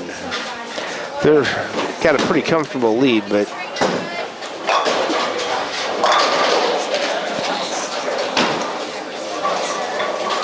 yeah, they're not quite throwing quite as good of first balls as they were in the first game, making their spares a little more difficult to pick up. Well, I'm not sure if he just left the head pin or if something fell down late on that, but that's what he's got left is just the head pin. Oh, they made the change on the score, so he must have fallen. Oh, no.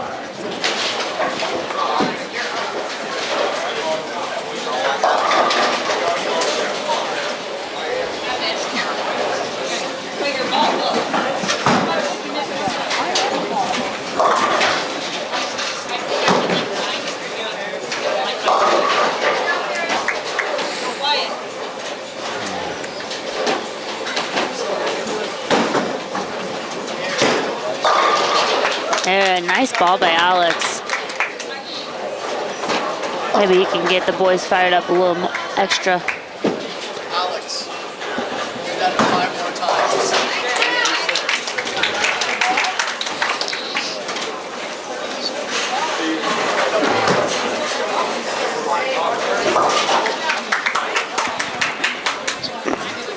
times. Well, they keep piling in here. We just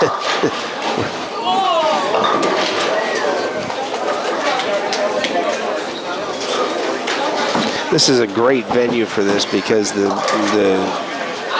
spectator area is up above the bowling lanes a couple, 3 steps, and it really gives it a theater-like. Yeah, the bowlers themselves are not, they've got obstructing good, the view. And they've got a good separation so that the crowd's not really bothering them. Right. A lot of the modern centers now are built all on one level with no steps, which is a great thing, but makes it hard to be a spectator. And it does.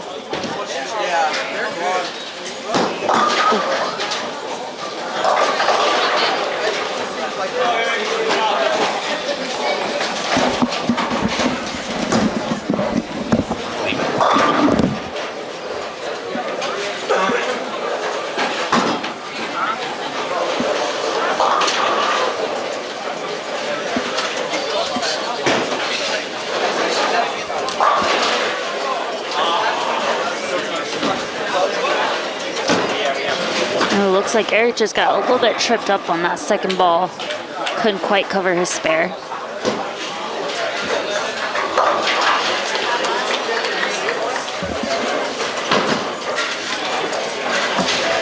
After 5, it looks like the boys have a pretty solid lead, about 80 pins.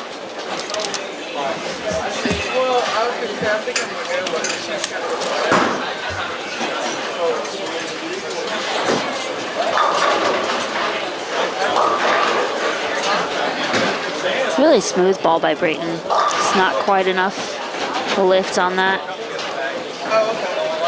See if he can throw a nice Brooklyn shot and kick out that 10 as well.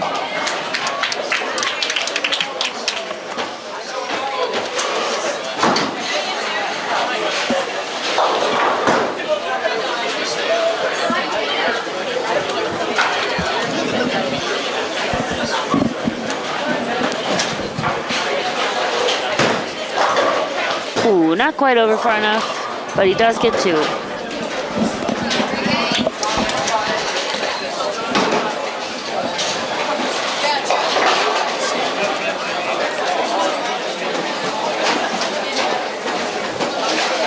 Well, that would be an interesting leave on 5 if you could do that.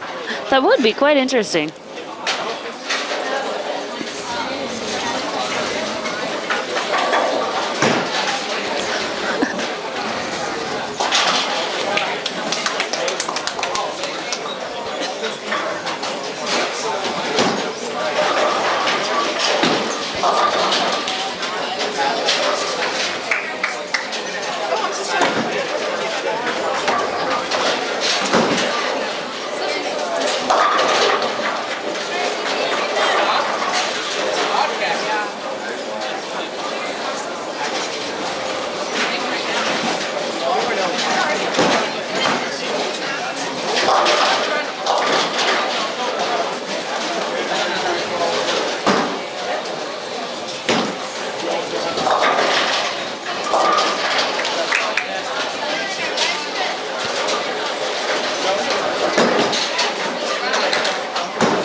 Ooh.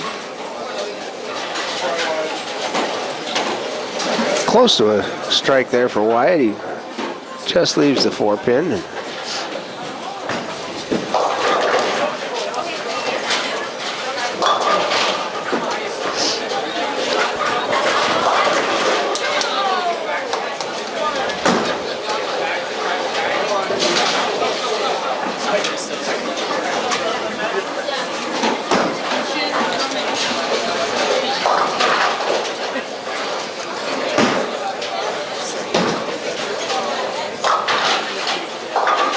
Good pickup there for Ivy. Looks like a ball change for Ivy.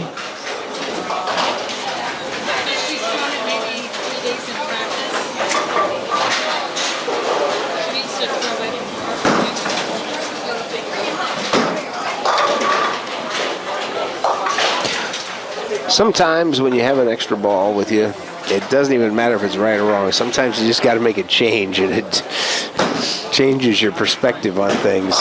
Especially if you're struggling, it just kind of resets everything. Gives you a new outlook.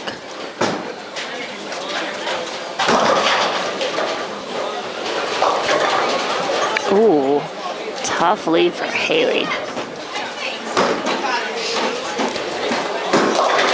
Not sure her shot warranted that big split. No, but this is makeable. Not easy. Throw a perfect, almost perfect 10-pin. Yeah, that would be it. Slide that 6 across.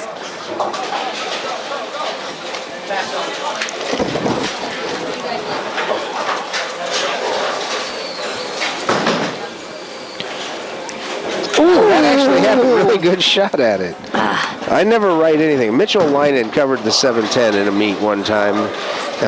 And from that point on, anything can happen. That was a really, really nice shot. Yeah, it was. I thought she was going to get it. Couldn't have been any closer without getting it, I don't think.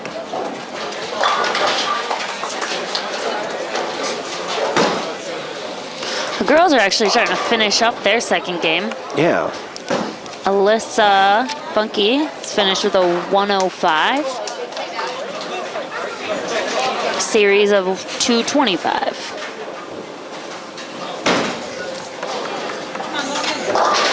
Logan picks up the spare.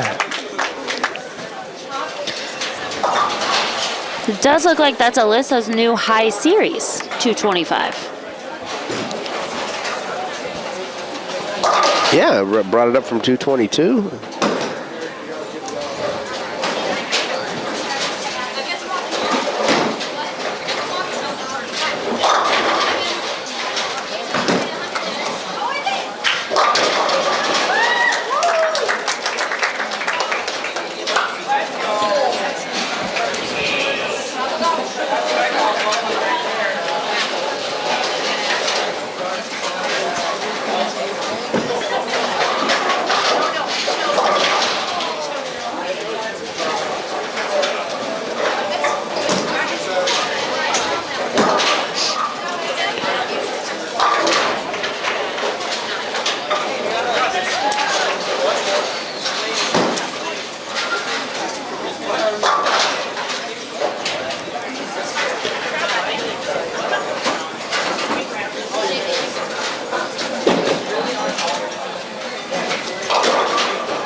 Well, McKenna finishes off with a 90.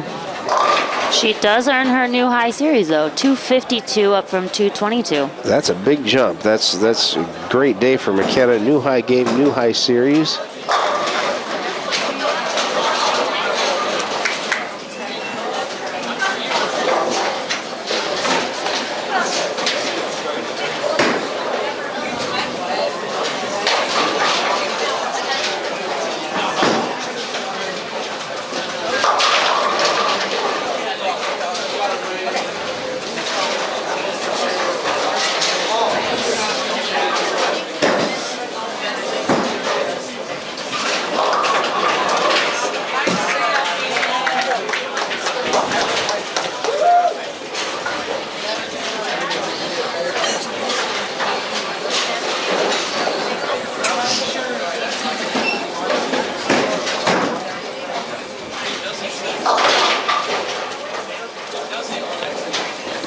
Cecilia finishes with a 116.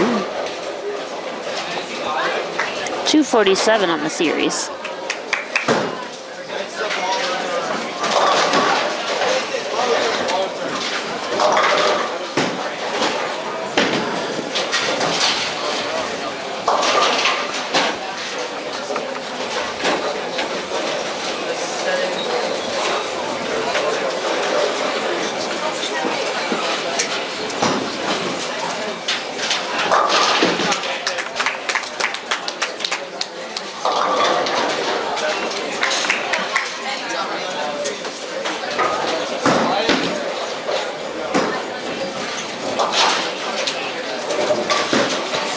Andrea's going to finish at 104.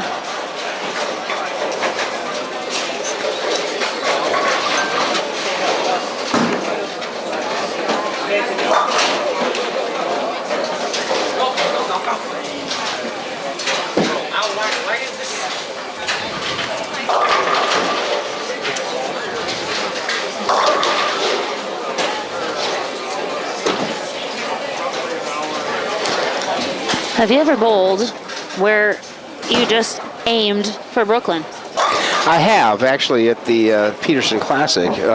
Basically, when you get into that kind of a situation, you just throw the ball hard and straight and hope for the best. And typically, I've had better luck throwing Brooklyn that way, but... So the Peterson Classic is in Milwaukee, Chicago? It was. It's moving back to... Moves this year it's coming back to Chicago. And they have no regular oil pattern. Is that They literally oil the lanes with a mop. And so there's no particular pattern to it. There's no arrows or dots on the lane, so you have no references other than to actually look at the boards. Through tradition, there's a curtain that comes down, and you can see the pins from the foul line. But as you approach the foul line, the pins disappear. You can no longer see them, and you have to literally duck under the curtain to see what you got. And then on top of that, the pins are just awful, all different weights, some of them broken, and it's just a brutal tournament. If you can average 200 at the Peterson Classic, you will make hundreds of dollars. That is awesome. Maybe thousands of dollars. Yeah. It's quite a deal. And what is the draw to bowl in a tournament like that? I think the biggest draw is that anybody has a chance. You know, if you go out and bowl on the Pro Tour and you're not Jason Belmonte, you don't have a chance. You know, I bowl on the Senior Tour, or I did before. I don't bowl at all currently, but I was bowling on the Senior Tour, and I had some fairly good success at the regional level. But anytime in the old days when I would go out on the national tour, I would be reminded that, I'm not really that good.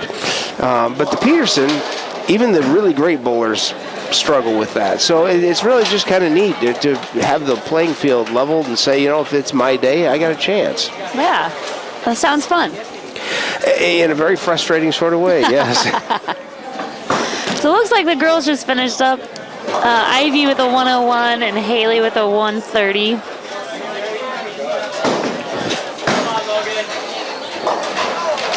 So they'll be dropping one series. See what they end up with.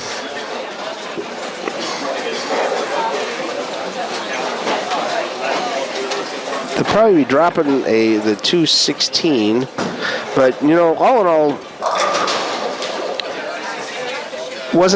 certainly wasn't a record-setting day for the girls. But of course, with only 3 bowlers on the opposing team, they weren't really being pushed either. So, right. It looks like they'll end up with total pins of 1205. If I typed it in my calculator correctly. I believe that. That sounds plausible. I am a math teacher. I still use a calculator. Don't trust myself quite yet.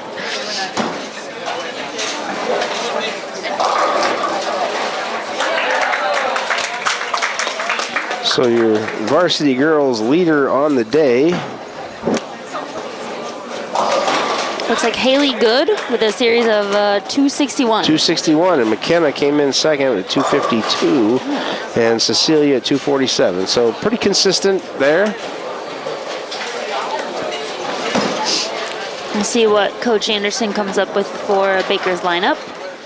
Will they wait for the boys to finish? Or? They traditionally do, and they start all the bakers together. Perfect. I kind of wish they wouldn't, because the girls are going to sit there and get cold and not be ready to go and have. But that's what we've usually done in the past. So I do feel like the nature of bakers, most bowlers stand through all the bakers, so that's probably a bit of a distraction for the boys if the girls are all standing and cheering. Interestingly, in the state of Iowa, it's actually against the rules to stand during baker games. Really? Yep, they make them sit down, at least at state, partially because of the spectator. Here it doesn't matter because the spectators are up above them. Right. It's a very different dynamic. Oh, absolutely.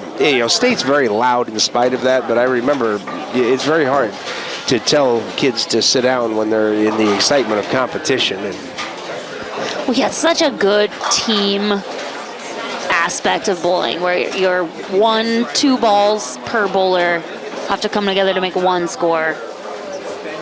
It's just I love it personally.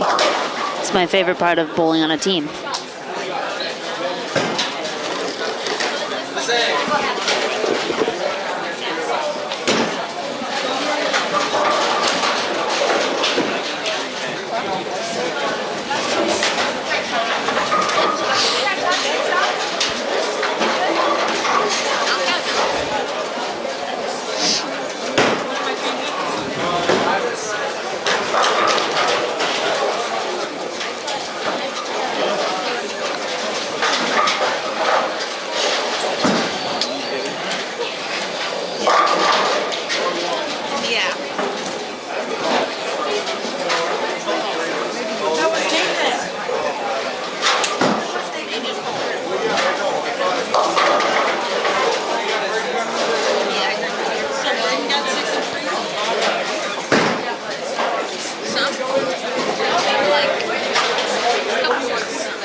Looks like there's some missed scoring happening on lane 5. Coach Anderson's trying to fix it based on what the boys are telling her.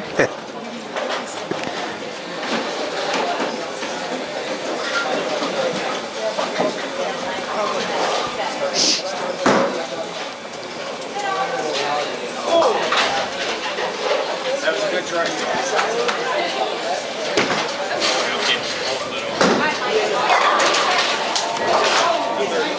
The boys are really getting not a lot of luck on their side this game. No, it has been a struggle. We've still got a nice lead over Tri-Center. I don't think that the outcome's in question, but still frustrating as a bowler, especially going into Bakers. You really want to feel like you got your groove and you're lined up.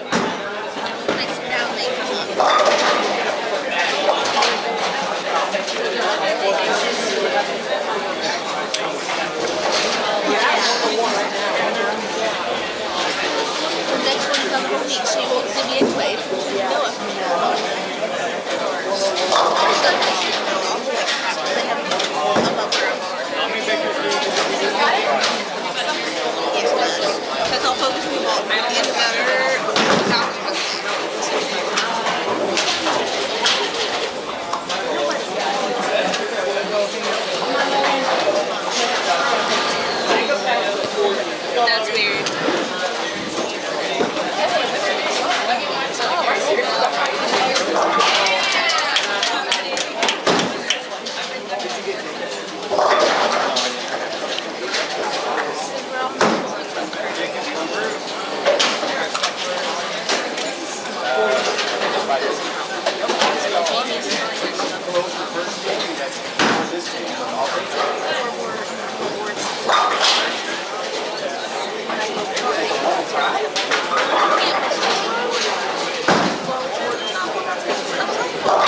Another tricky spare there for Logan. He just keeps coming through.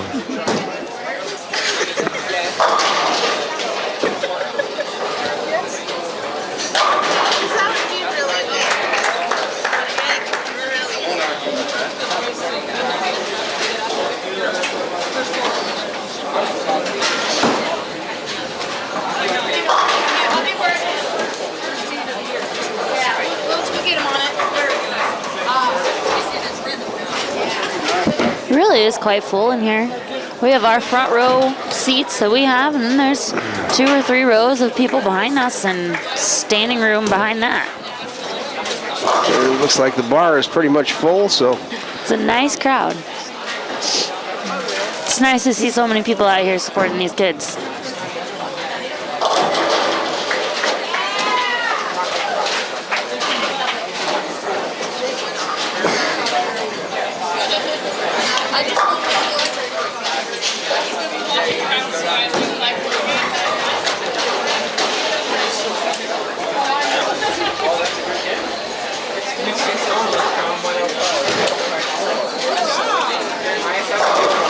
Oh, there's a good shot for Eric. Get these boys fired up for these last 2 frames. I didn't hear an Eric cheer. No, I've never heard the guys do that one. They haven't quite caught on to that one yet.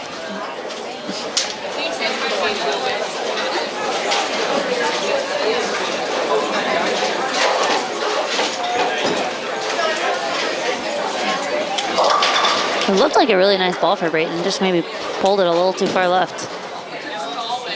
You're right though, he does have a nice smooth release.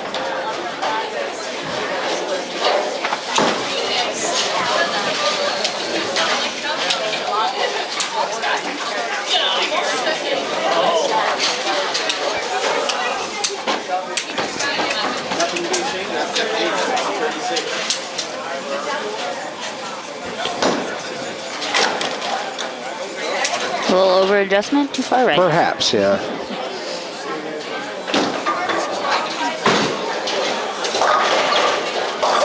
They all kind of look like they're just over this and ready to go on to Baker's and start. That is the vibe that the center has going on right now.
Great spare there from Wyatt.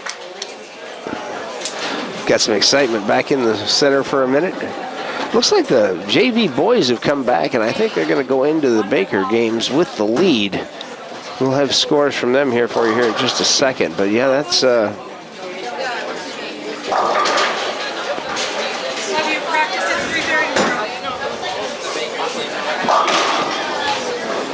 yeah, by the time you take it's going to be virtually tied for the JV boys going into Baker, so that could be exciting for them.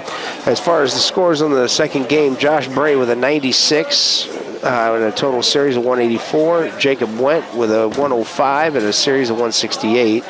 Paul Martz had a screaming 139, had that 3-bagger in there and ended up with a 219 series.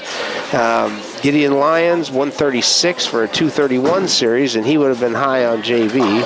Donovan Smith had a 115 for a 219 series, and Caden Holm with a 119 and a 185 series. If we drop the low,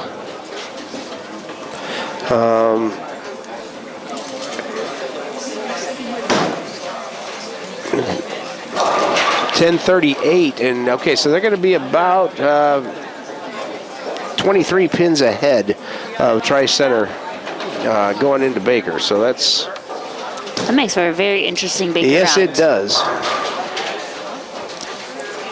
Of course, we don't get anything here for winning the game, but it's still total points. Total points, but there's a big mental aspect about beating, especially when you're down. If you can beat the other team every game, you know, hey, we're making progress. We got a chance.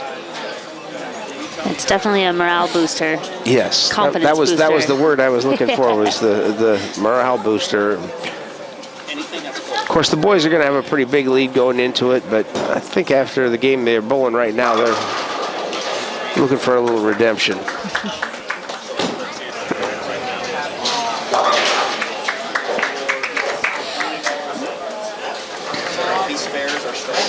So it looks like after 9, they're only up by about 15 pins. They do have 3 marks going into the 10th. Tri-Center only 1.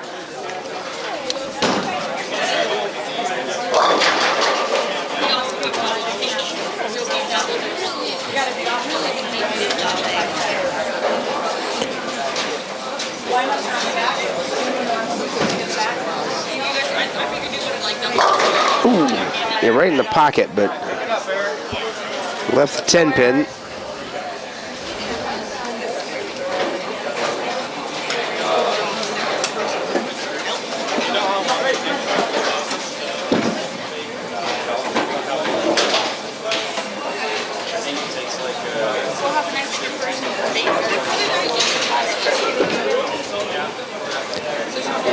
Covers it nicely.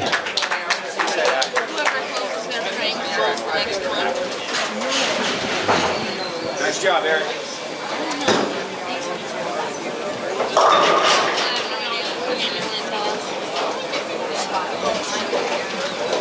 I specifically asked that.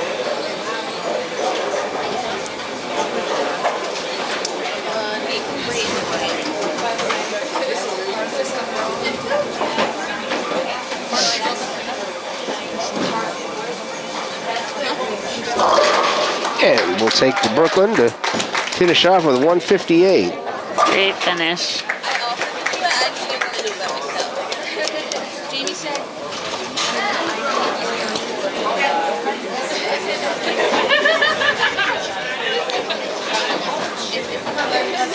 All right, Brayton, let's go.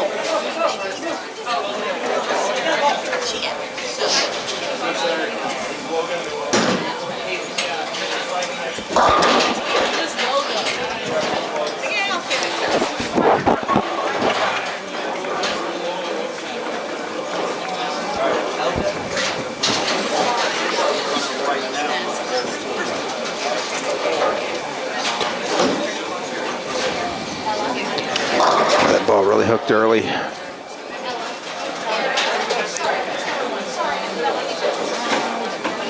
That's that change in the lane condition from when they started, that starting to pick up and hook way sooner than it did in the beginning. And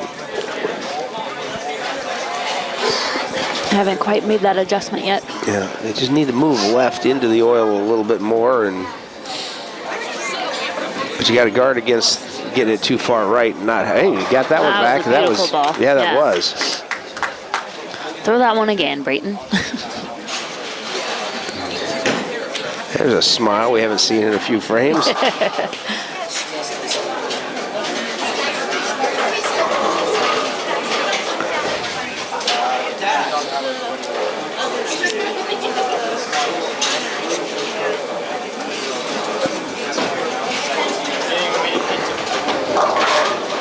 Oh, came up with 7 for a 99.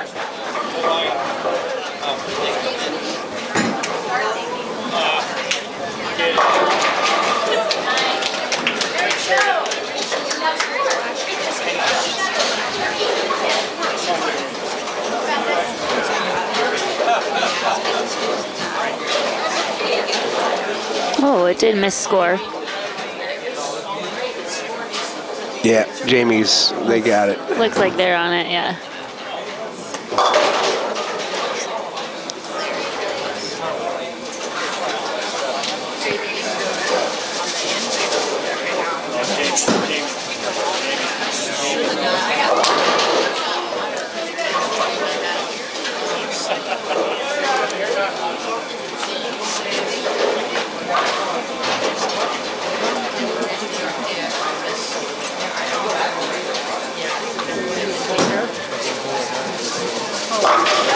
Good cover.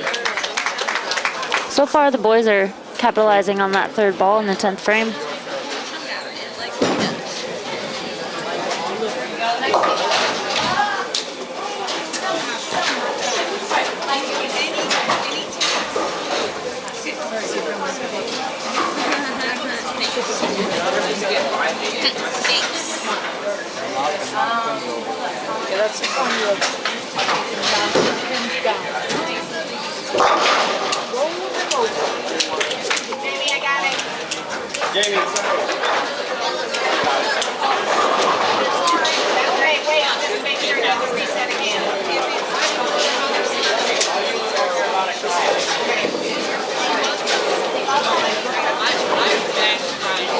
Looks like Nathan Powell's going to finish with a 115.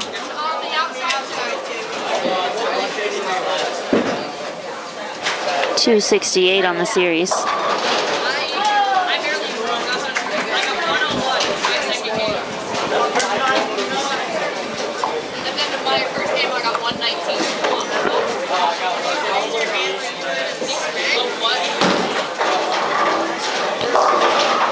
Ooh, the baby splat. We haven't seen one of those yet today, have we? I don't think so. Hard to keep an eye on all the lanes. Yeah, that's true. It's very possible it could have happened. This is the most makeable split.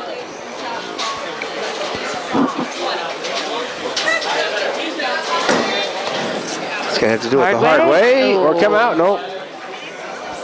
Yeah, so the easy way, we were both saying hard way, the easy way is to go right between them. Yeah, they hit both pins with the ball. So he finishes with a 101. Series of 208.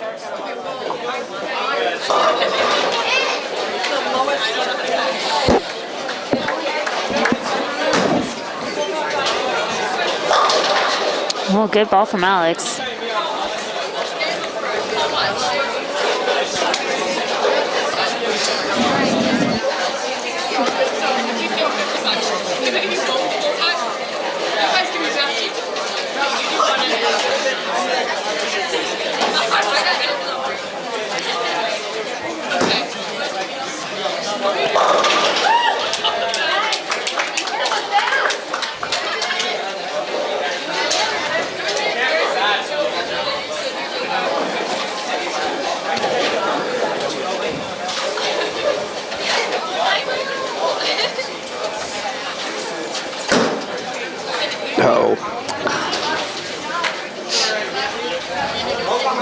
Well, Alex finishes with 101.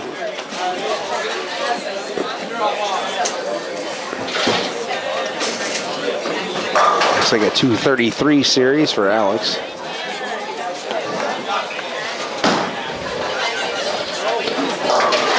And that didn't hook at all for Logan.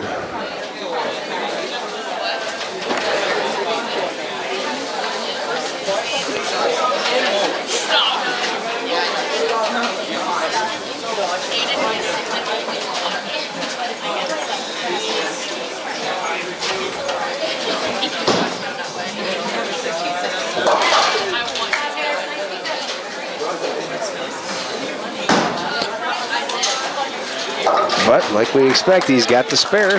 Steady Eddie on those spares.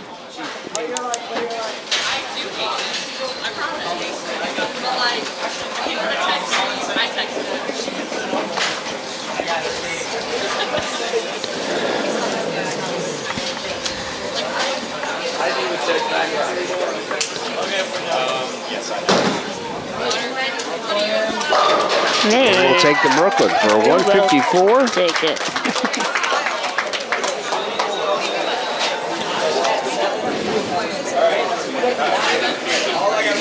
Looks like high series on the team, just barely with 337.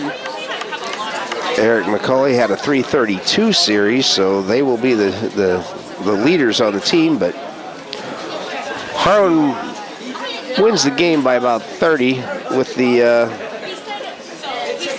low score dropped. It's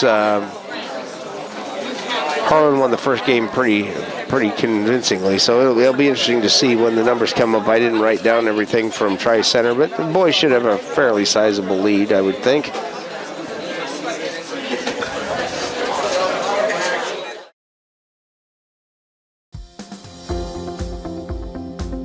At United Bank of Iowa, the difference is here. Conveniently located at the corner of Highway 59 and Pine Street in Harlan, you'll always find a smiling face to greet you and help you with all your banking needs. We offer competitive rates on deposits and loans, and the latest in technology with our online and mobile products. Come and find out for yourself why the difference is here at United Bank of Iowa, member FDIC.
Now comes the fun part. As soon as we get the scoring done, we get to go into Baker. Baker is, you just never know what 5 kids can do. They can put together some incredible scores. They can. You get one kid to throw a strike and then the next. And well, and I think there's a different sense of intensity, too, just because they don't want to let their teammates down. Definitely, yeah. The energy builds. And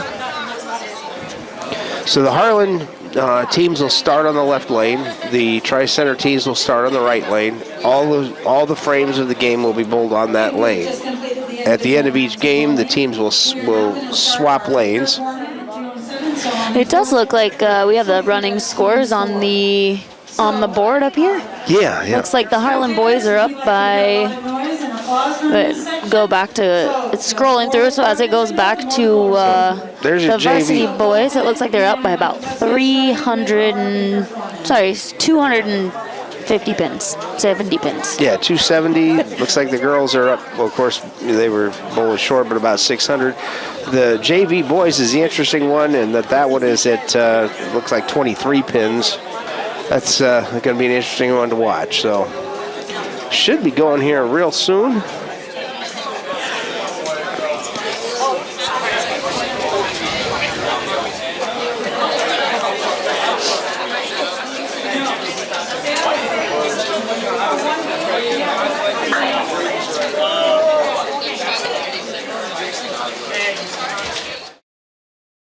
Local Cyclone coverage on HLTV Channel 15 is brought to you by Keist Auto Center in Harlan, Iowa.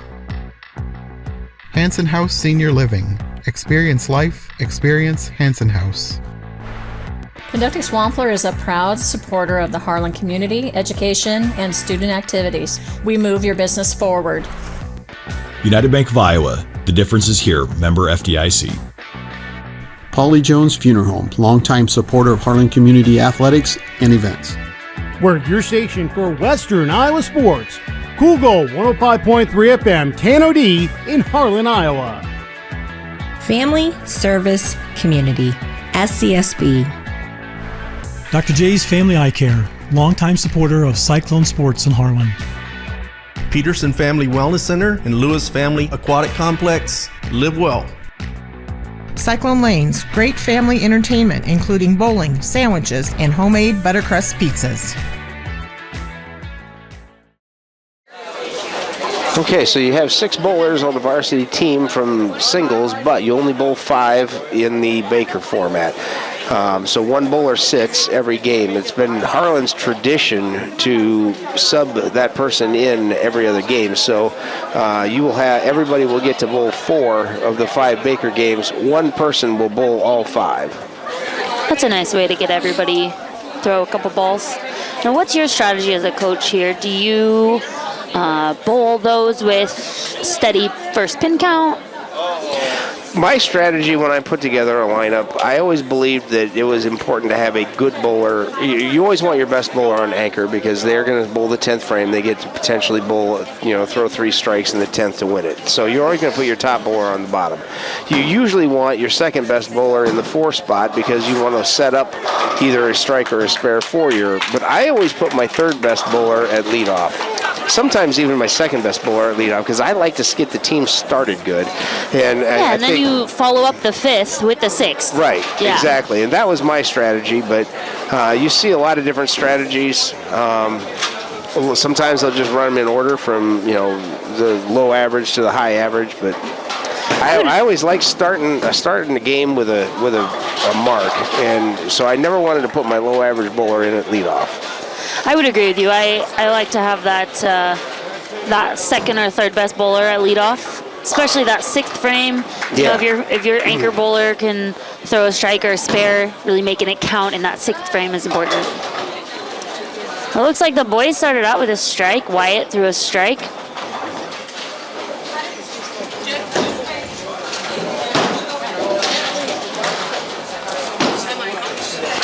See if Cece can get the girls started here.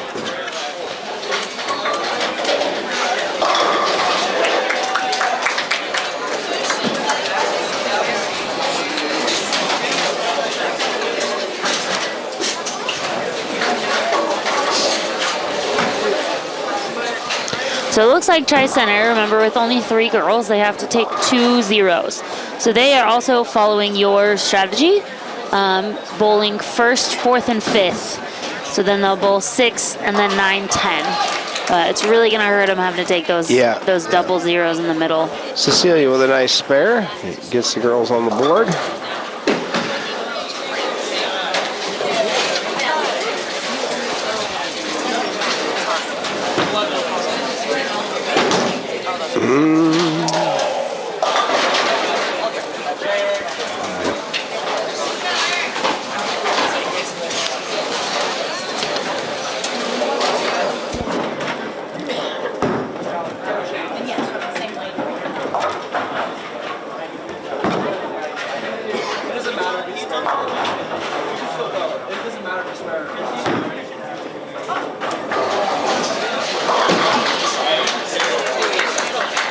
And a great spare for Andrea. Back-to-back 8 spares for the girls.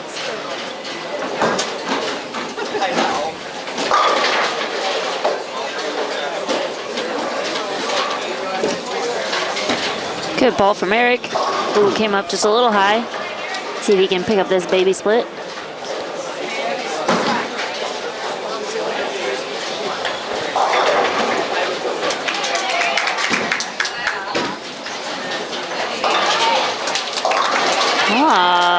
Ivy follows those 2 spares with a strike. The girls are off to a really nice start.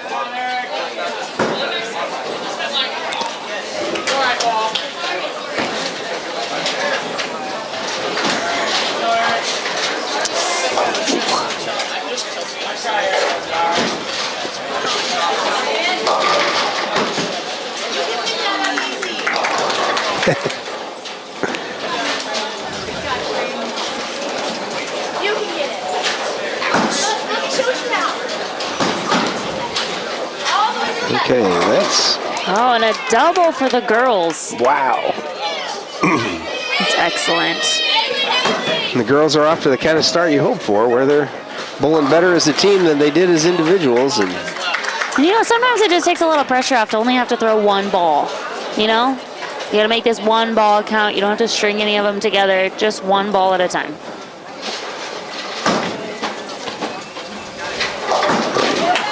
Covers that sleeper pin again. Logan just keeps throwing spares.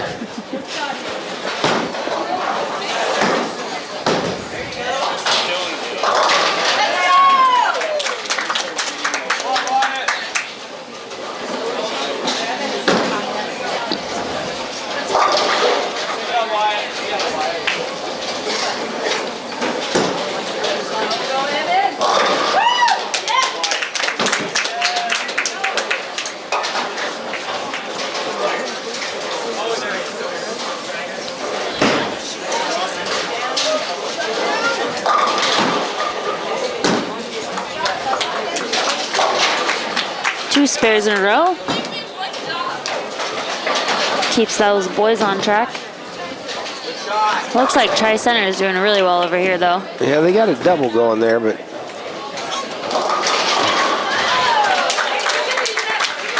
again, the boys do have quite a large cushion, so hopefully they can hold on to that. Let's not give it all back in the cushion. first game, right? though, so.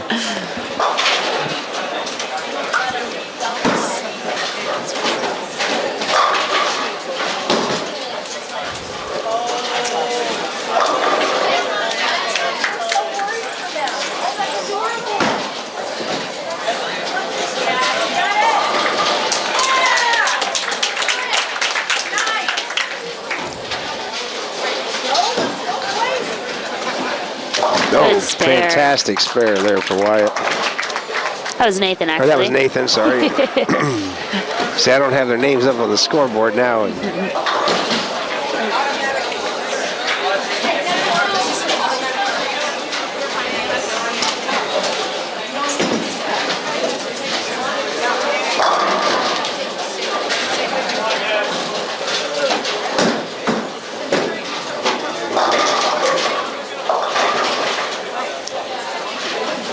So the Tri-Center girls end up with a 62, which,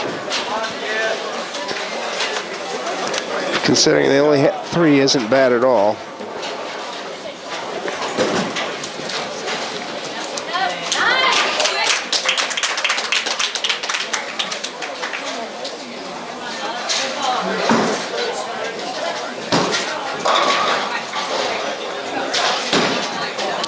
Ooh. Alex not able to spare on that one.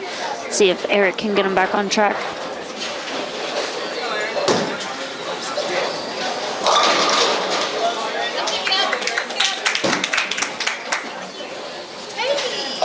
Good shot from Ivy there, right in the pocket, carries the strike.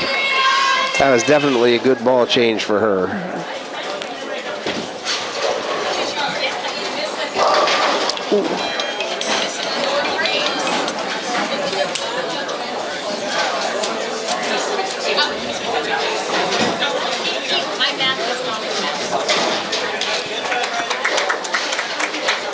Tri-Center's putting a pretty good game here together. And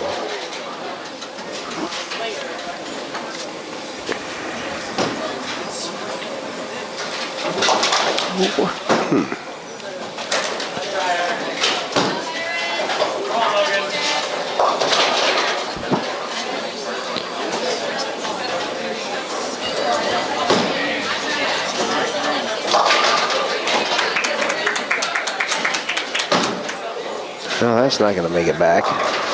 But he left himself a makeable spare, so.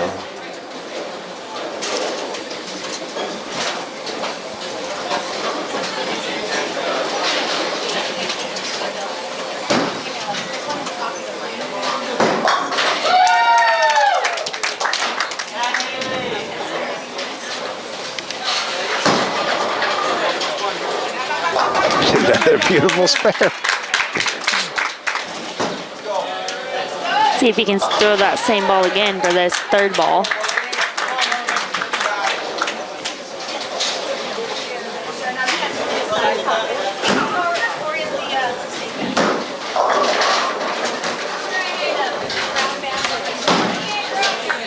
And I think he did, yes. And he gets 9 out of it, but that's a good finish. Right, much better ball leading into the next game. Cleans that game up a little bit. Finishes with a 126.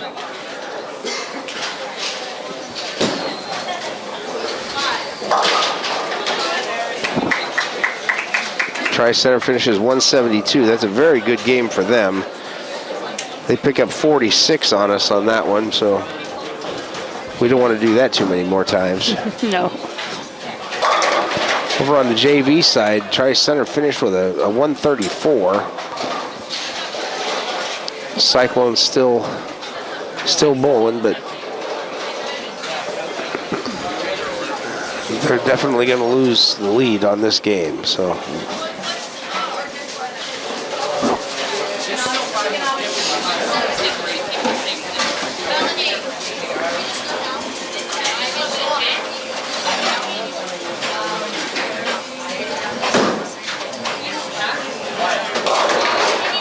right, here we go. We're starting game 2.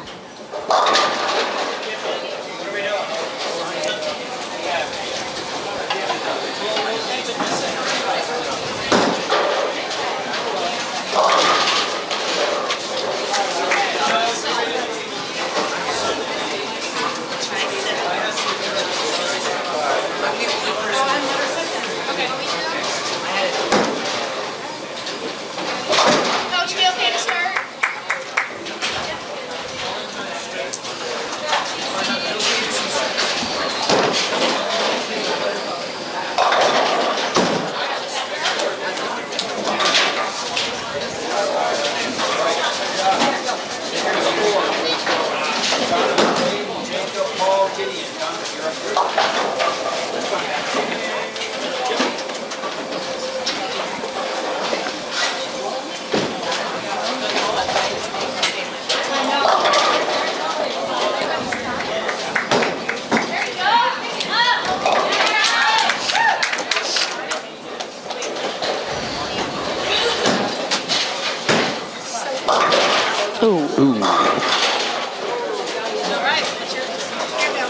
This one's not the worst one to pick up.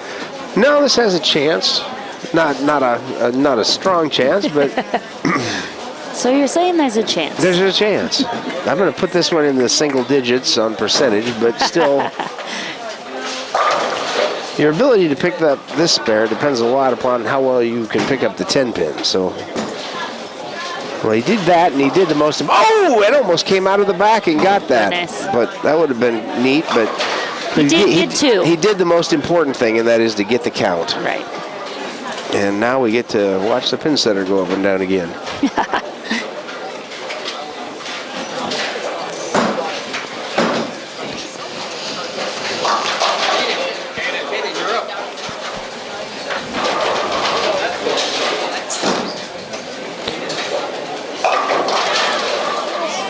Well, that got a lot more pins than you would have expected it to, considering where it started.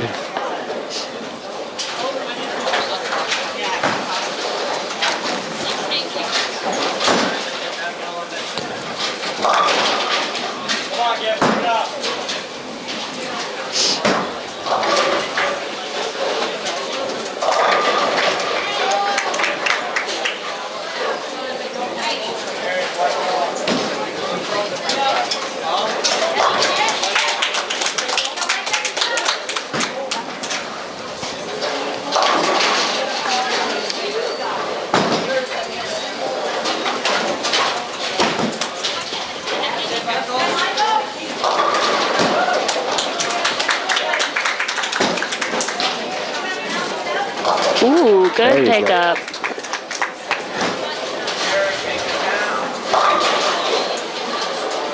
It appears the Harlan boys are sticking with the same lineup from the first game.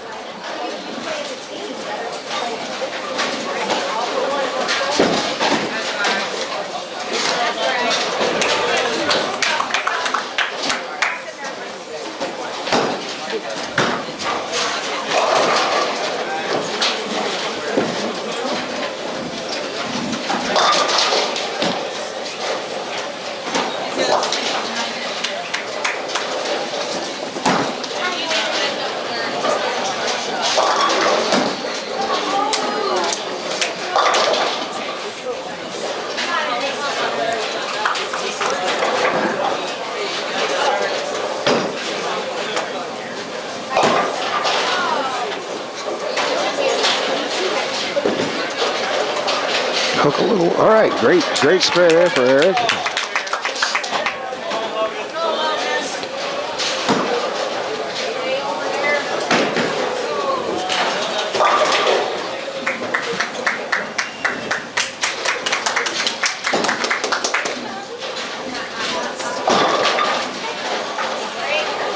And a good Brooklyn there for.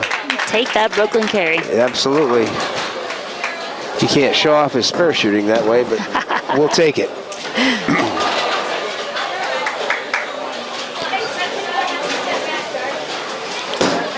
Ooh, this would be a good time for a double. Come on! Very close.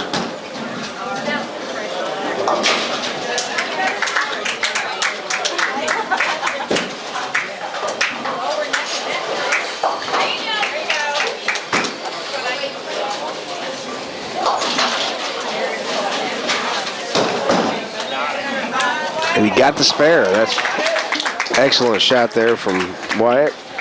Boys are starting to string together those marks. They're really going to add up quickly.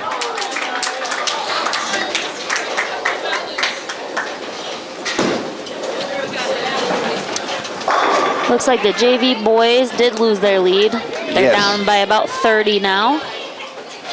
Haley Good with a nice strike.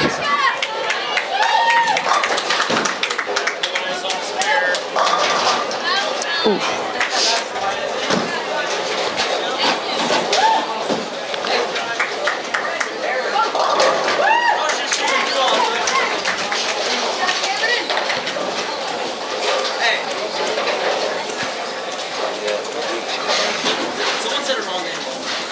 Yeah, I forgot what it was.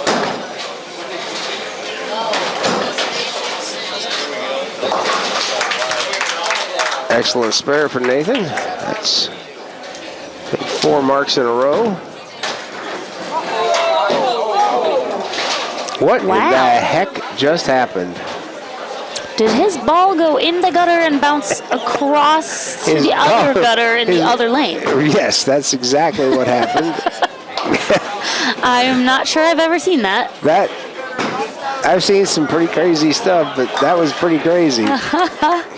It looks like it didn't score either because the ball didn't go all the way back. Yeah, so they're going to have, wow. I wish we had instant replay available because that would be a really interesting one to see. That it would.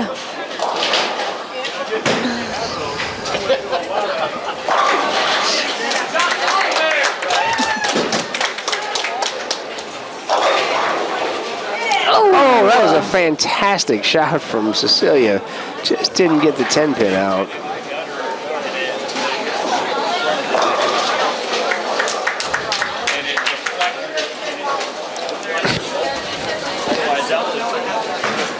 Yeah, the whole crowd's talking about that gutter ball. It's really not something you see often. No. So. Well, the streak of marks ends at 5. Let's see what Eric can do to get us going again here. Cecilia picked up her 7 pin over there in the girls' side. Tri-Center girls finished with a 72. It was actually a very good game for only 3 bowlers.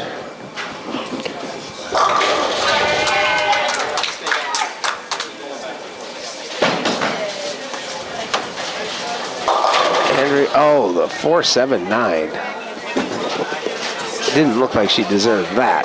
Oh, beautiful shot from Eric.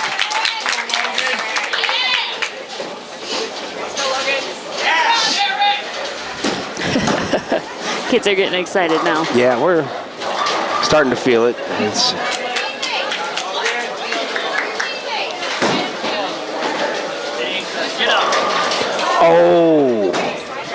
right in the pocket, leaves a 5.7. It's not his first time of shooting this today, and if he makes a little adjustment from his last one, you never know. He is a spare shooting machine.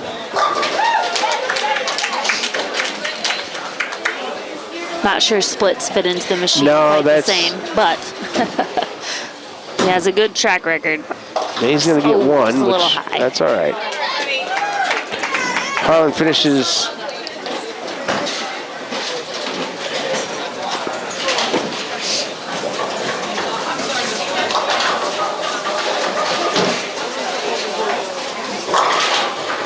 .145 for the Harlan boys.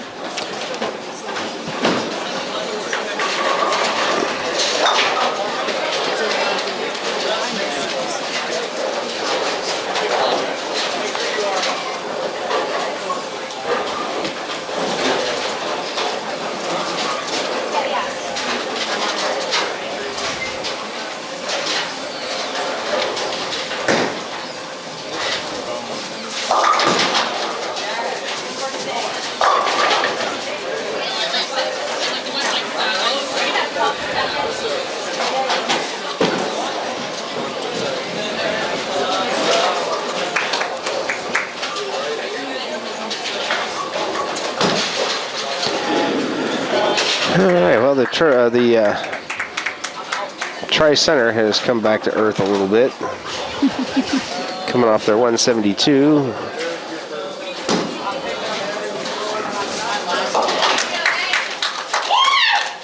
On the JV boys side, looks like they're going to make up a few pins here. Yeah, the Tri-Center came off with their big 134 game with an 83. Harlan's already at 93 with the 10th frame to go, so that's moving in a better direction. Maybe back and forth every game over there. That could be. Oh. Oh. It's a good place for that split.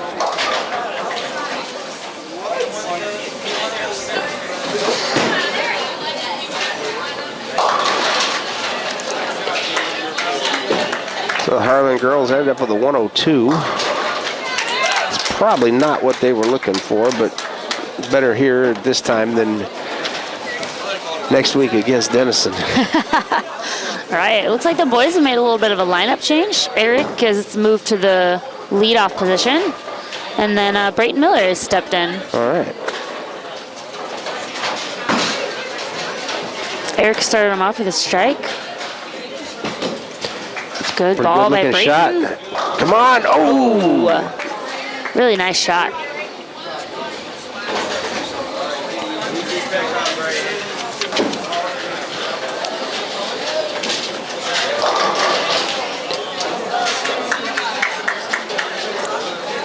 And JV boys finish up with a 101. So they're making about 17 pins. It looks like they're going to be down by about 13 going into game 3.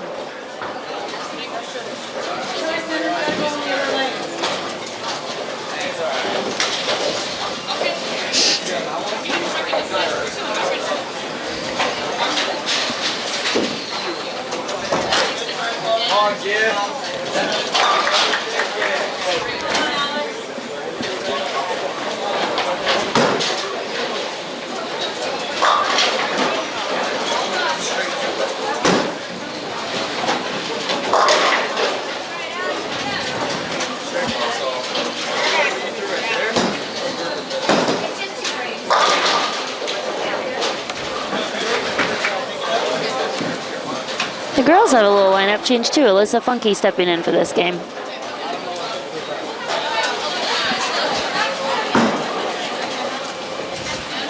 Taking over that leadoff position as the girls start game 3. Ooh.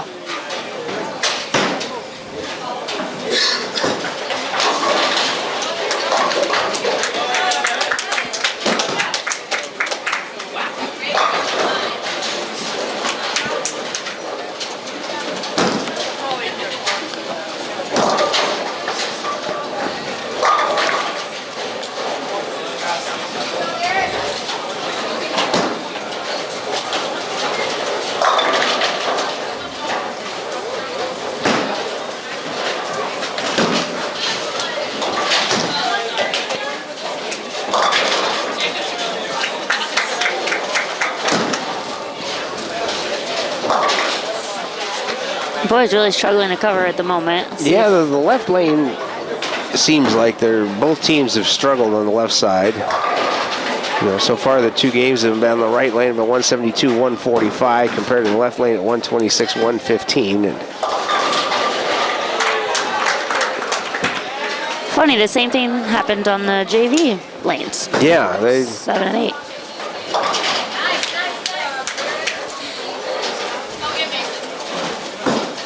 Ooh, that's going to be way wide. Well, they're still falling, but it's getting harder, not easier.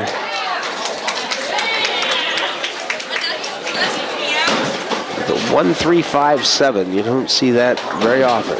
No. Just a little odd trickle of pins knocking down the ones you don't want to knock down to leave a gap.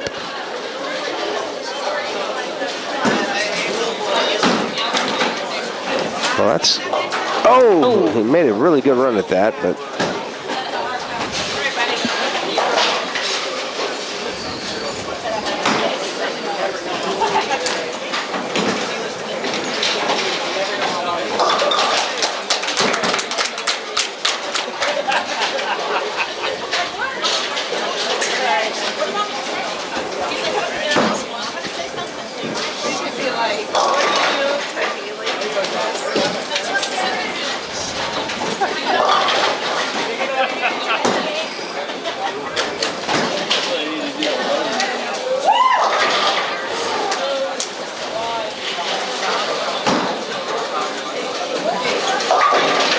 Yeah, Cecilia picks up the spare.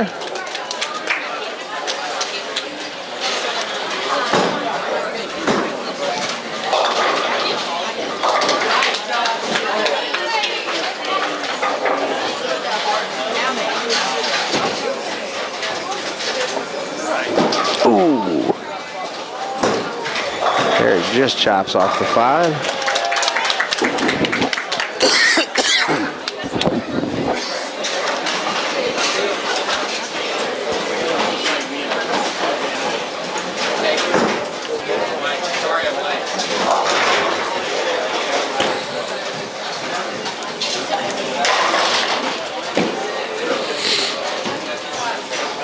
Good ball by Brayton. See if we can get this Brooklyn to carry.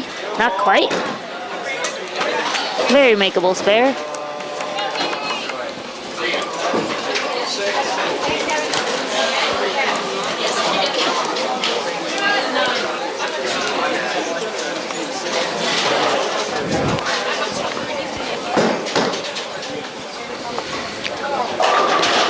Great strike from Haley. And a good spare from Brayton.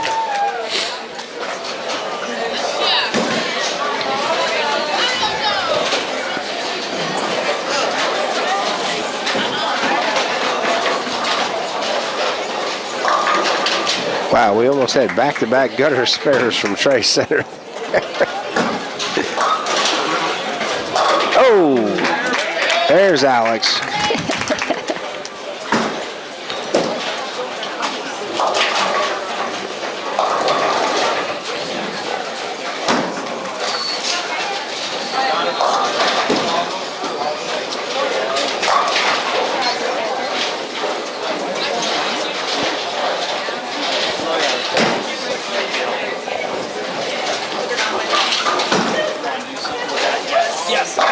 That's all right. A double. Go, Logan. Keep it going. Let's go, Logan. Got this.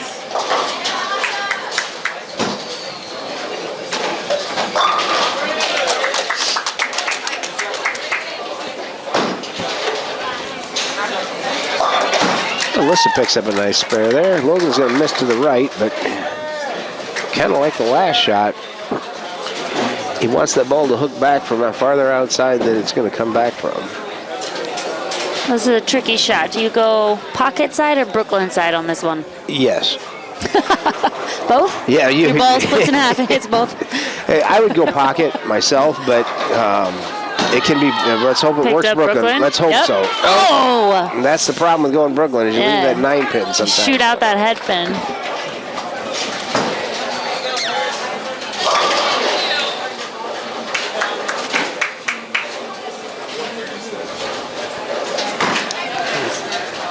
So Harlan finishes 136.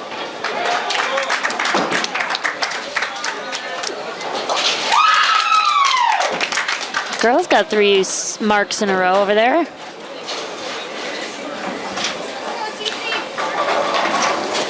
Tri-Center girls finished with a 42 on that one.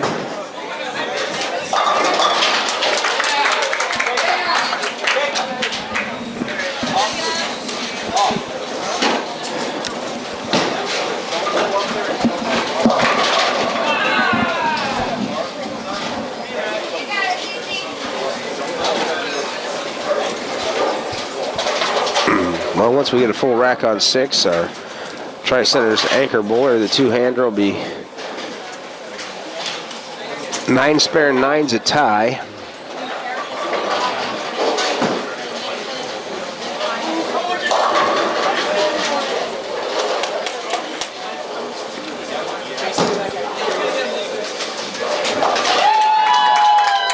Cecilia gets a nice cover. He's going to go through the nose, leave just a 6 pin.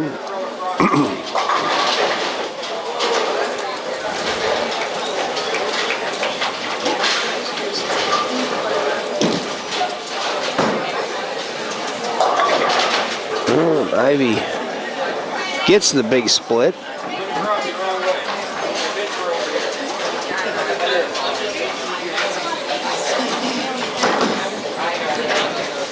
Ooh. Well, Tri-Center gave us back another 10 pins there, so.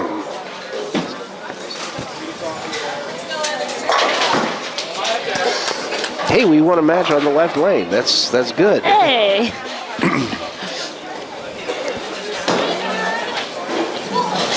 Over on the JV side, Tri-Center finished 127. Game 3, Harlan is going to come in below that. It's hard to tell exactly where they're going to finish, but they're going to need a big last 2 games if they're going to come back and win this one. Haley with a 5-pin. Eric starts off the 4th game with a strike.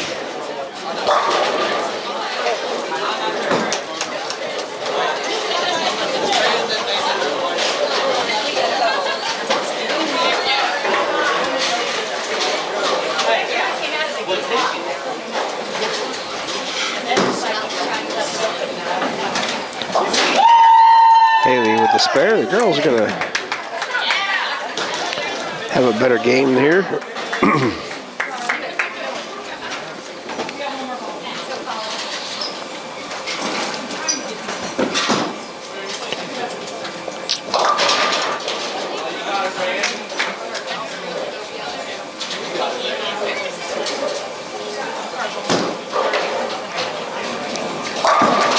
All right.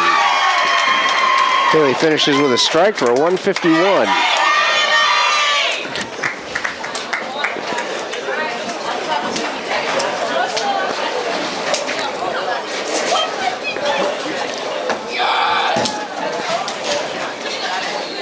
All right. Nathan with a great pick. Starts us off strong. I'm feeling pretty good here. As far as the the varsity goes, we just got to get that JV to come through. We got a first strike in the 10th over there. Oh, so close.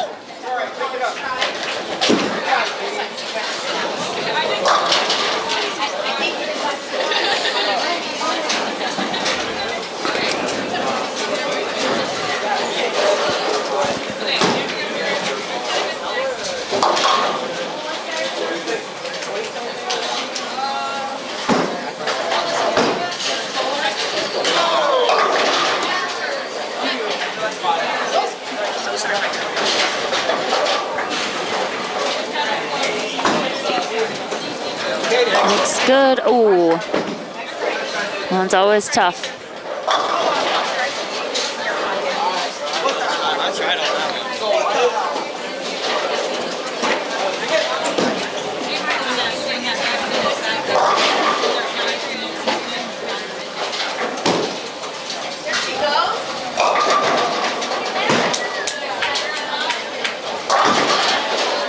Oh boy. Well, we were running open, so nothing hurt.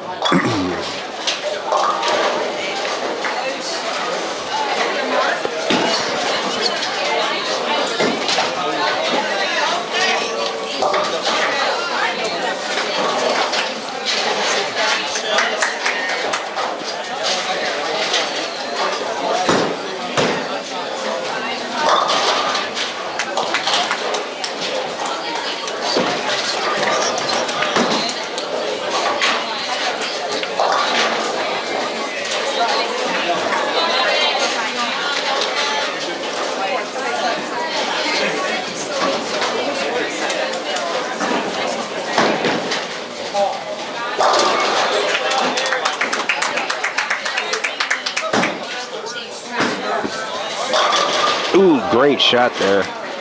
Just left a 10 pin.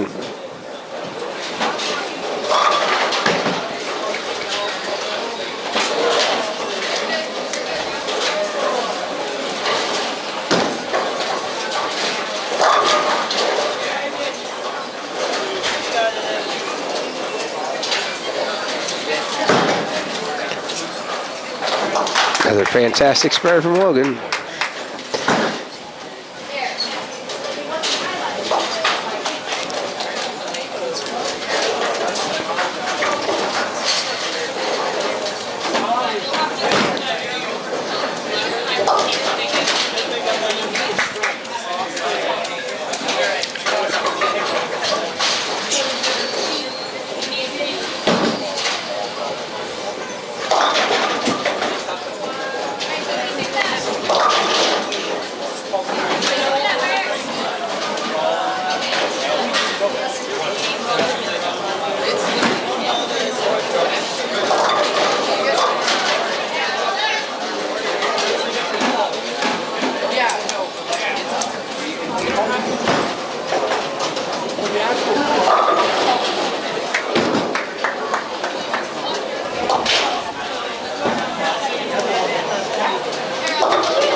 Ivy thought she heard the coach call her name and stop. That's a smart play. Don't keep going if you're wondering what's going on. Stop, reset, do it all again, and almost carry a Brooklyn. A good shot for Brayton on the boys' side. Kind of an unfortunate 4-5-7 split. Not sure he deserved that, but sometimes the Pins don't care. They don't.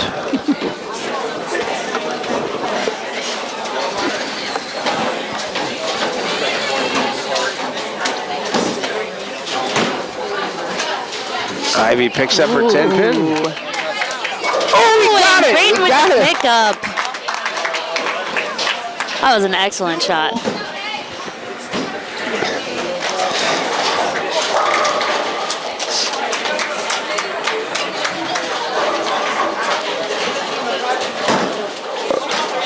Unfortunately, Spare doesn't count for much. Hopefully he can recover from that. Tri-Center's sitting on a double. We'll see what their anchor board can do here.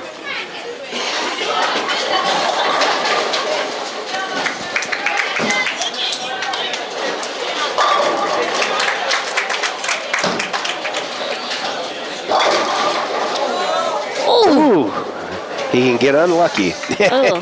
And we're happy about that. That's a toughie. That's better. Huh?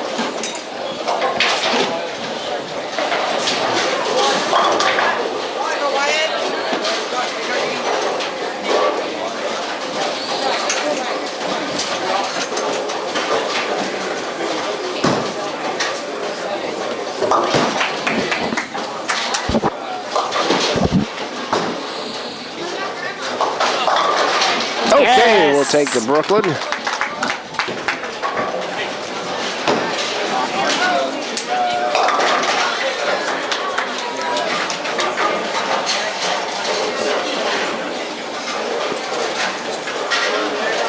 See if Logan can close this one out with a big 10th.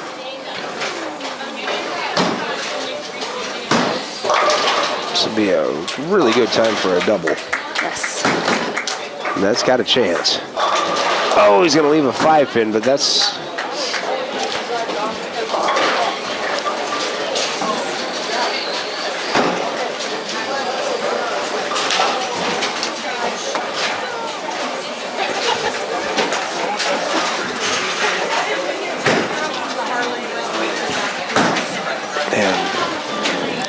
You knew Logan would get that, even if he made it, even though he made it a little more interesting than I expected him to. Harlan's going to lose about 11 if he strikes, which we won't know until after we reset the rack again. But Harlan's still up a couple hundred, so with the last game to go, it's pretty much a victory lap for him. So that's good. Yes. Always nice to go into that last game without a lot of pressure.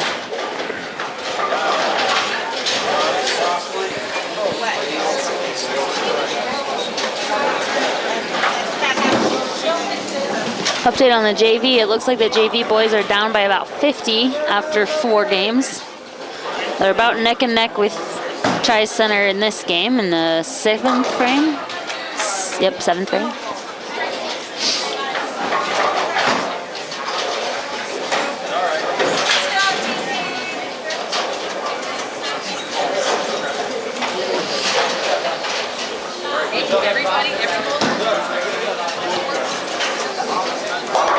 I'm not just sure what's going on with the girls over there. Oh. Getting pin set up or a score correction or something. Looks like a score correction.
Oh, just missed it.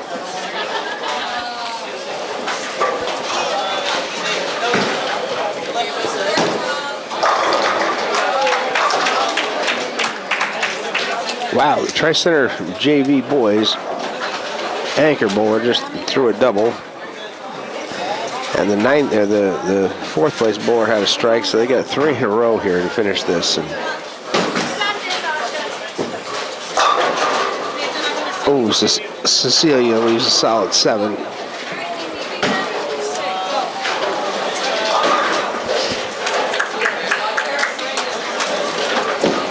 Okay, last game. Eric's going to be our leadoff. Let's finish it strong, guys.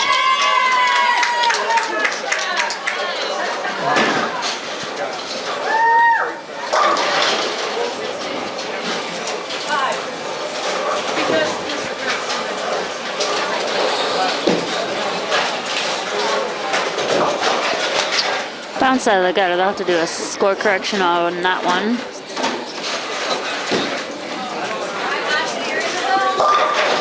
Oh. I was not expecting that leave with that shot. Must have just come up a little high on the last minute.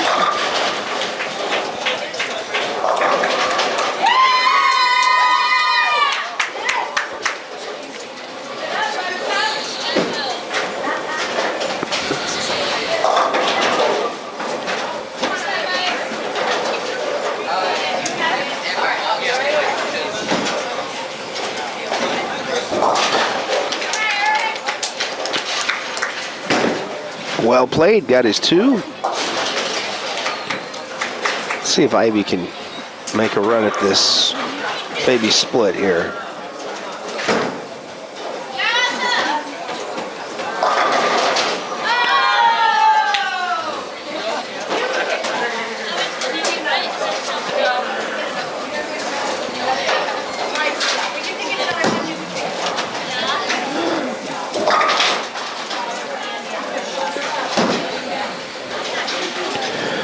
Yep, she got it. Outstanding shot from Ivy.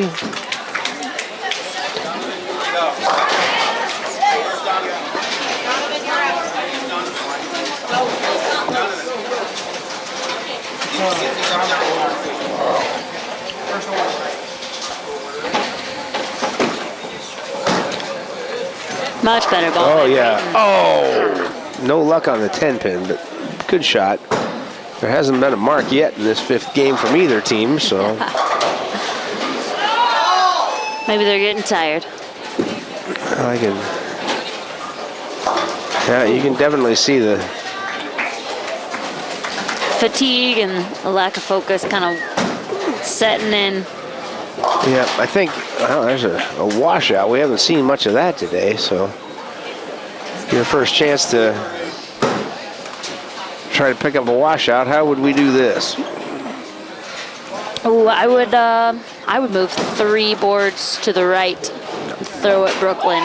Hope that you get it far enough over you can shoot the 10 pin, or the head pin at the 10 pin. That would be my game plan. That's. Because if you go pocket side, that sleeper back there is going to stay a sleeper, and I don't think you're going to get the ball to bounce back. Ooh. Well, he made a good run at it, just a little too much hook.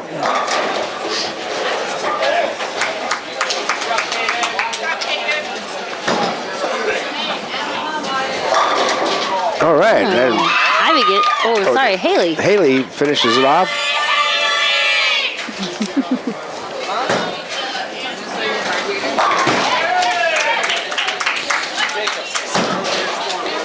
That's a good shot from Wyatt. Oh.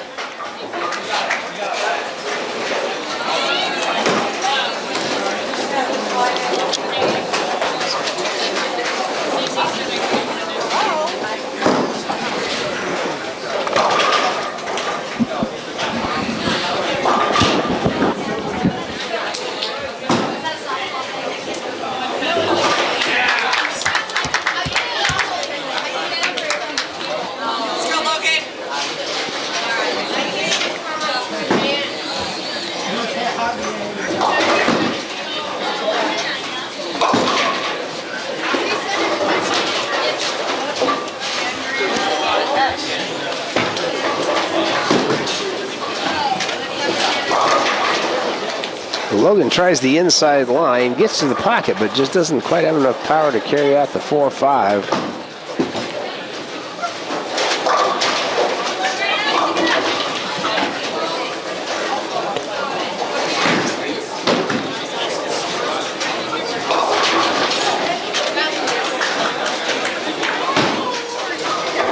Oh, but look at this.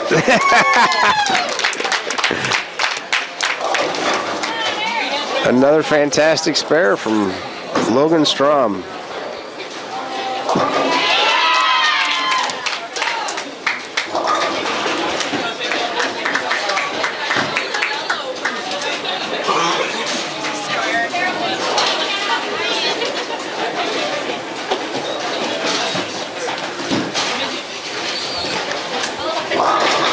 Checks up early and carries the Brooklyn. Well, the outcome is no longer in question, but let's go out with a bang, guys.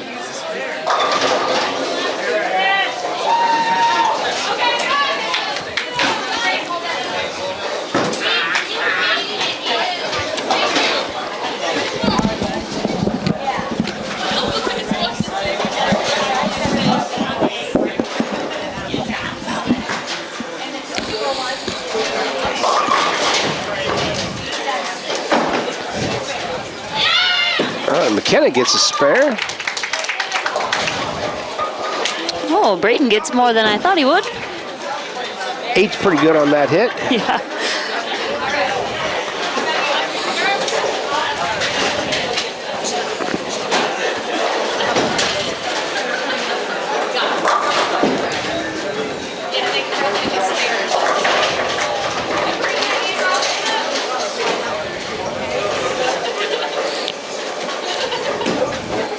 Good ball by Brayton. See if it'll hold on. Oh, it's a little too much.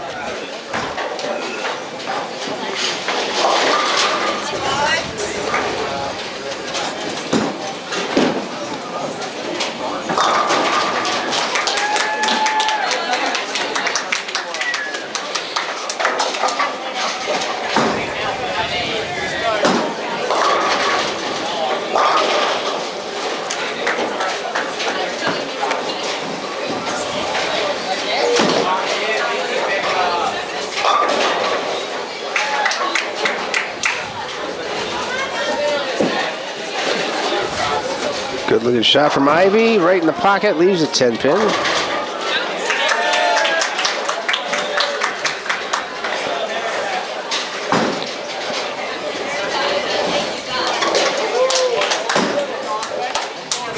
Alex covers a spare.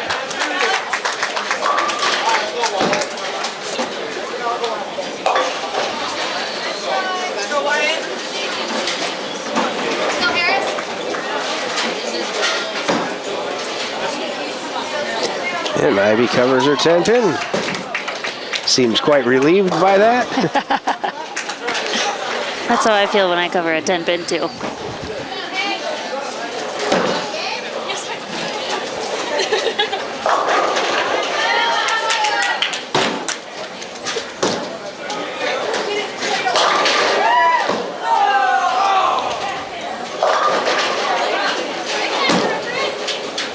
Took a little, not quite enough, but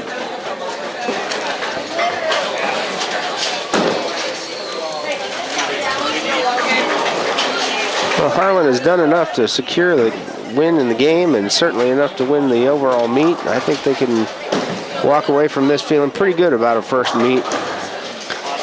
I agree. It looks like they're going to end up about 220 pins. So well within the first meet range. Yes. To win, you know. Secure the first win, build a little confidence.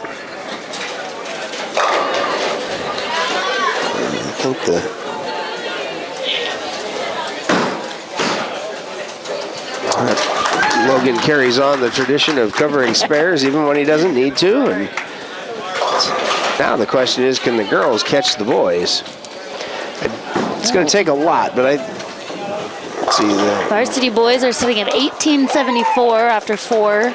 The girls are at 1769. Yeah, they're about 100 up, but The Harlan girls will finish ahead of the Tri-Center boys. That's Always a plus. always a plus. All right, well, Logan finishes it off.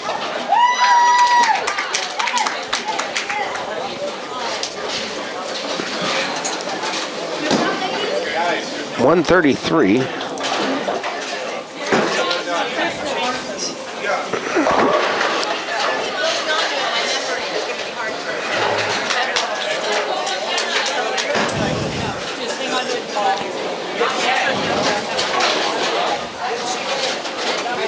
So Harlan's boys total Baker scores, we went 126, 145, 136, 131, 133. Nothing if not very consistent. The girls actually are going to have the high game in Baker of the day. They've already shot a 151. I think they still have a chance to beat that also. Unfortunately, our JV boys are looking like they're going to go down in defeat. They had a lead after singles, but the Baker games got them today.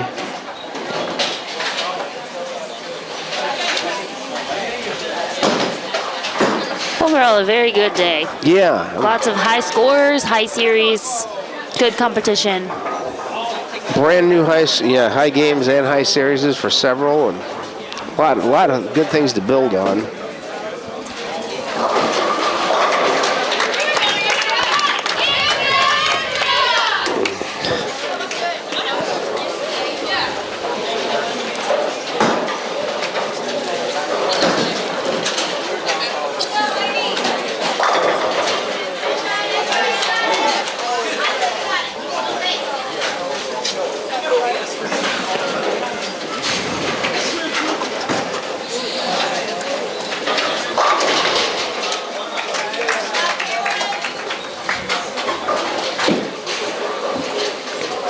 Good shot from Ivy.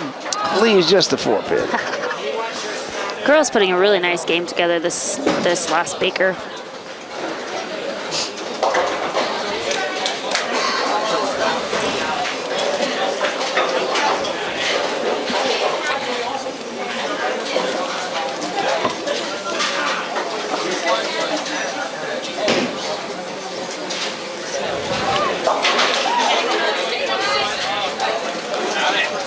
Make that the 6th mark in the game for the girls.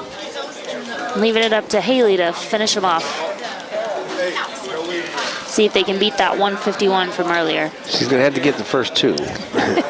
It's possible. It's possible.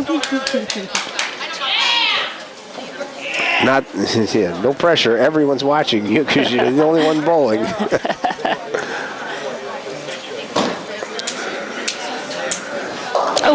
Oh. Not her best shot of the day. Not the best shot of the day. It looks like she kind of lost it at the bottom of her swing. Didn't get any rotation on it, but still going to be a great win for Harlan and good start to the season. Yeah. It's going to be about 3 weeks until Harlan's back at home again.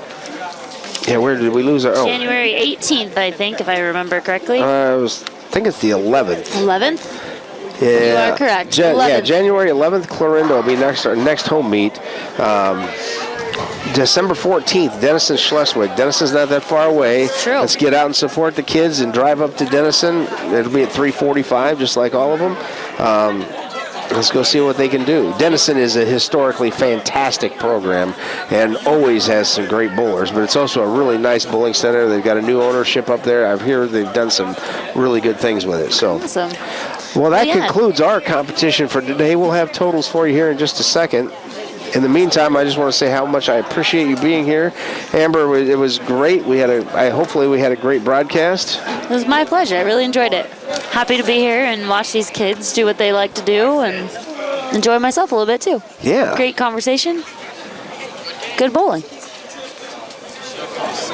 Congratulations to the Harlan Cyclone boys who got looks like the varsity girls. Okay, yeah. JV boys wound up 1574 for the Trojans. It's flashing by me pretty quick. 2007 to 1783 for the varsity boys, 1769 to 915 for the varsity girls, and 1493 to 1574 on the JV, with Tri-Center winning the JV one. So again, thank you everyone for joining us, and we'll see you next time.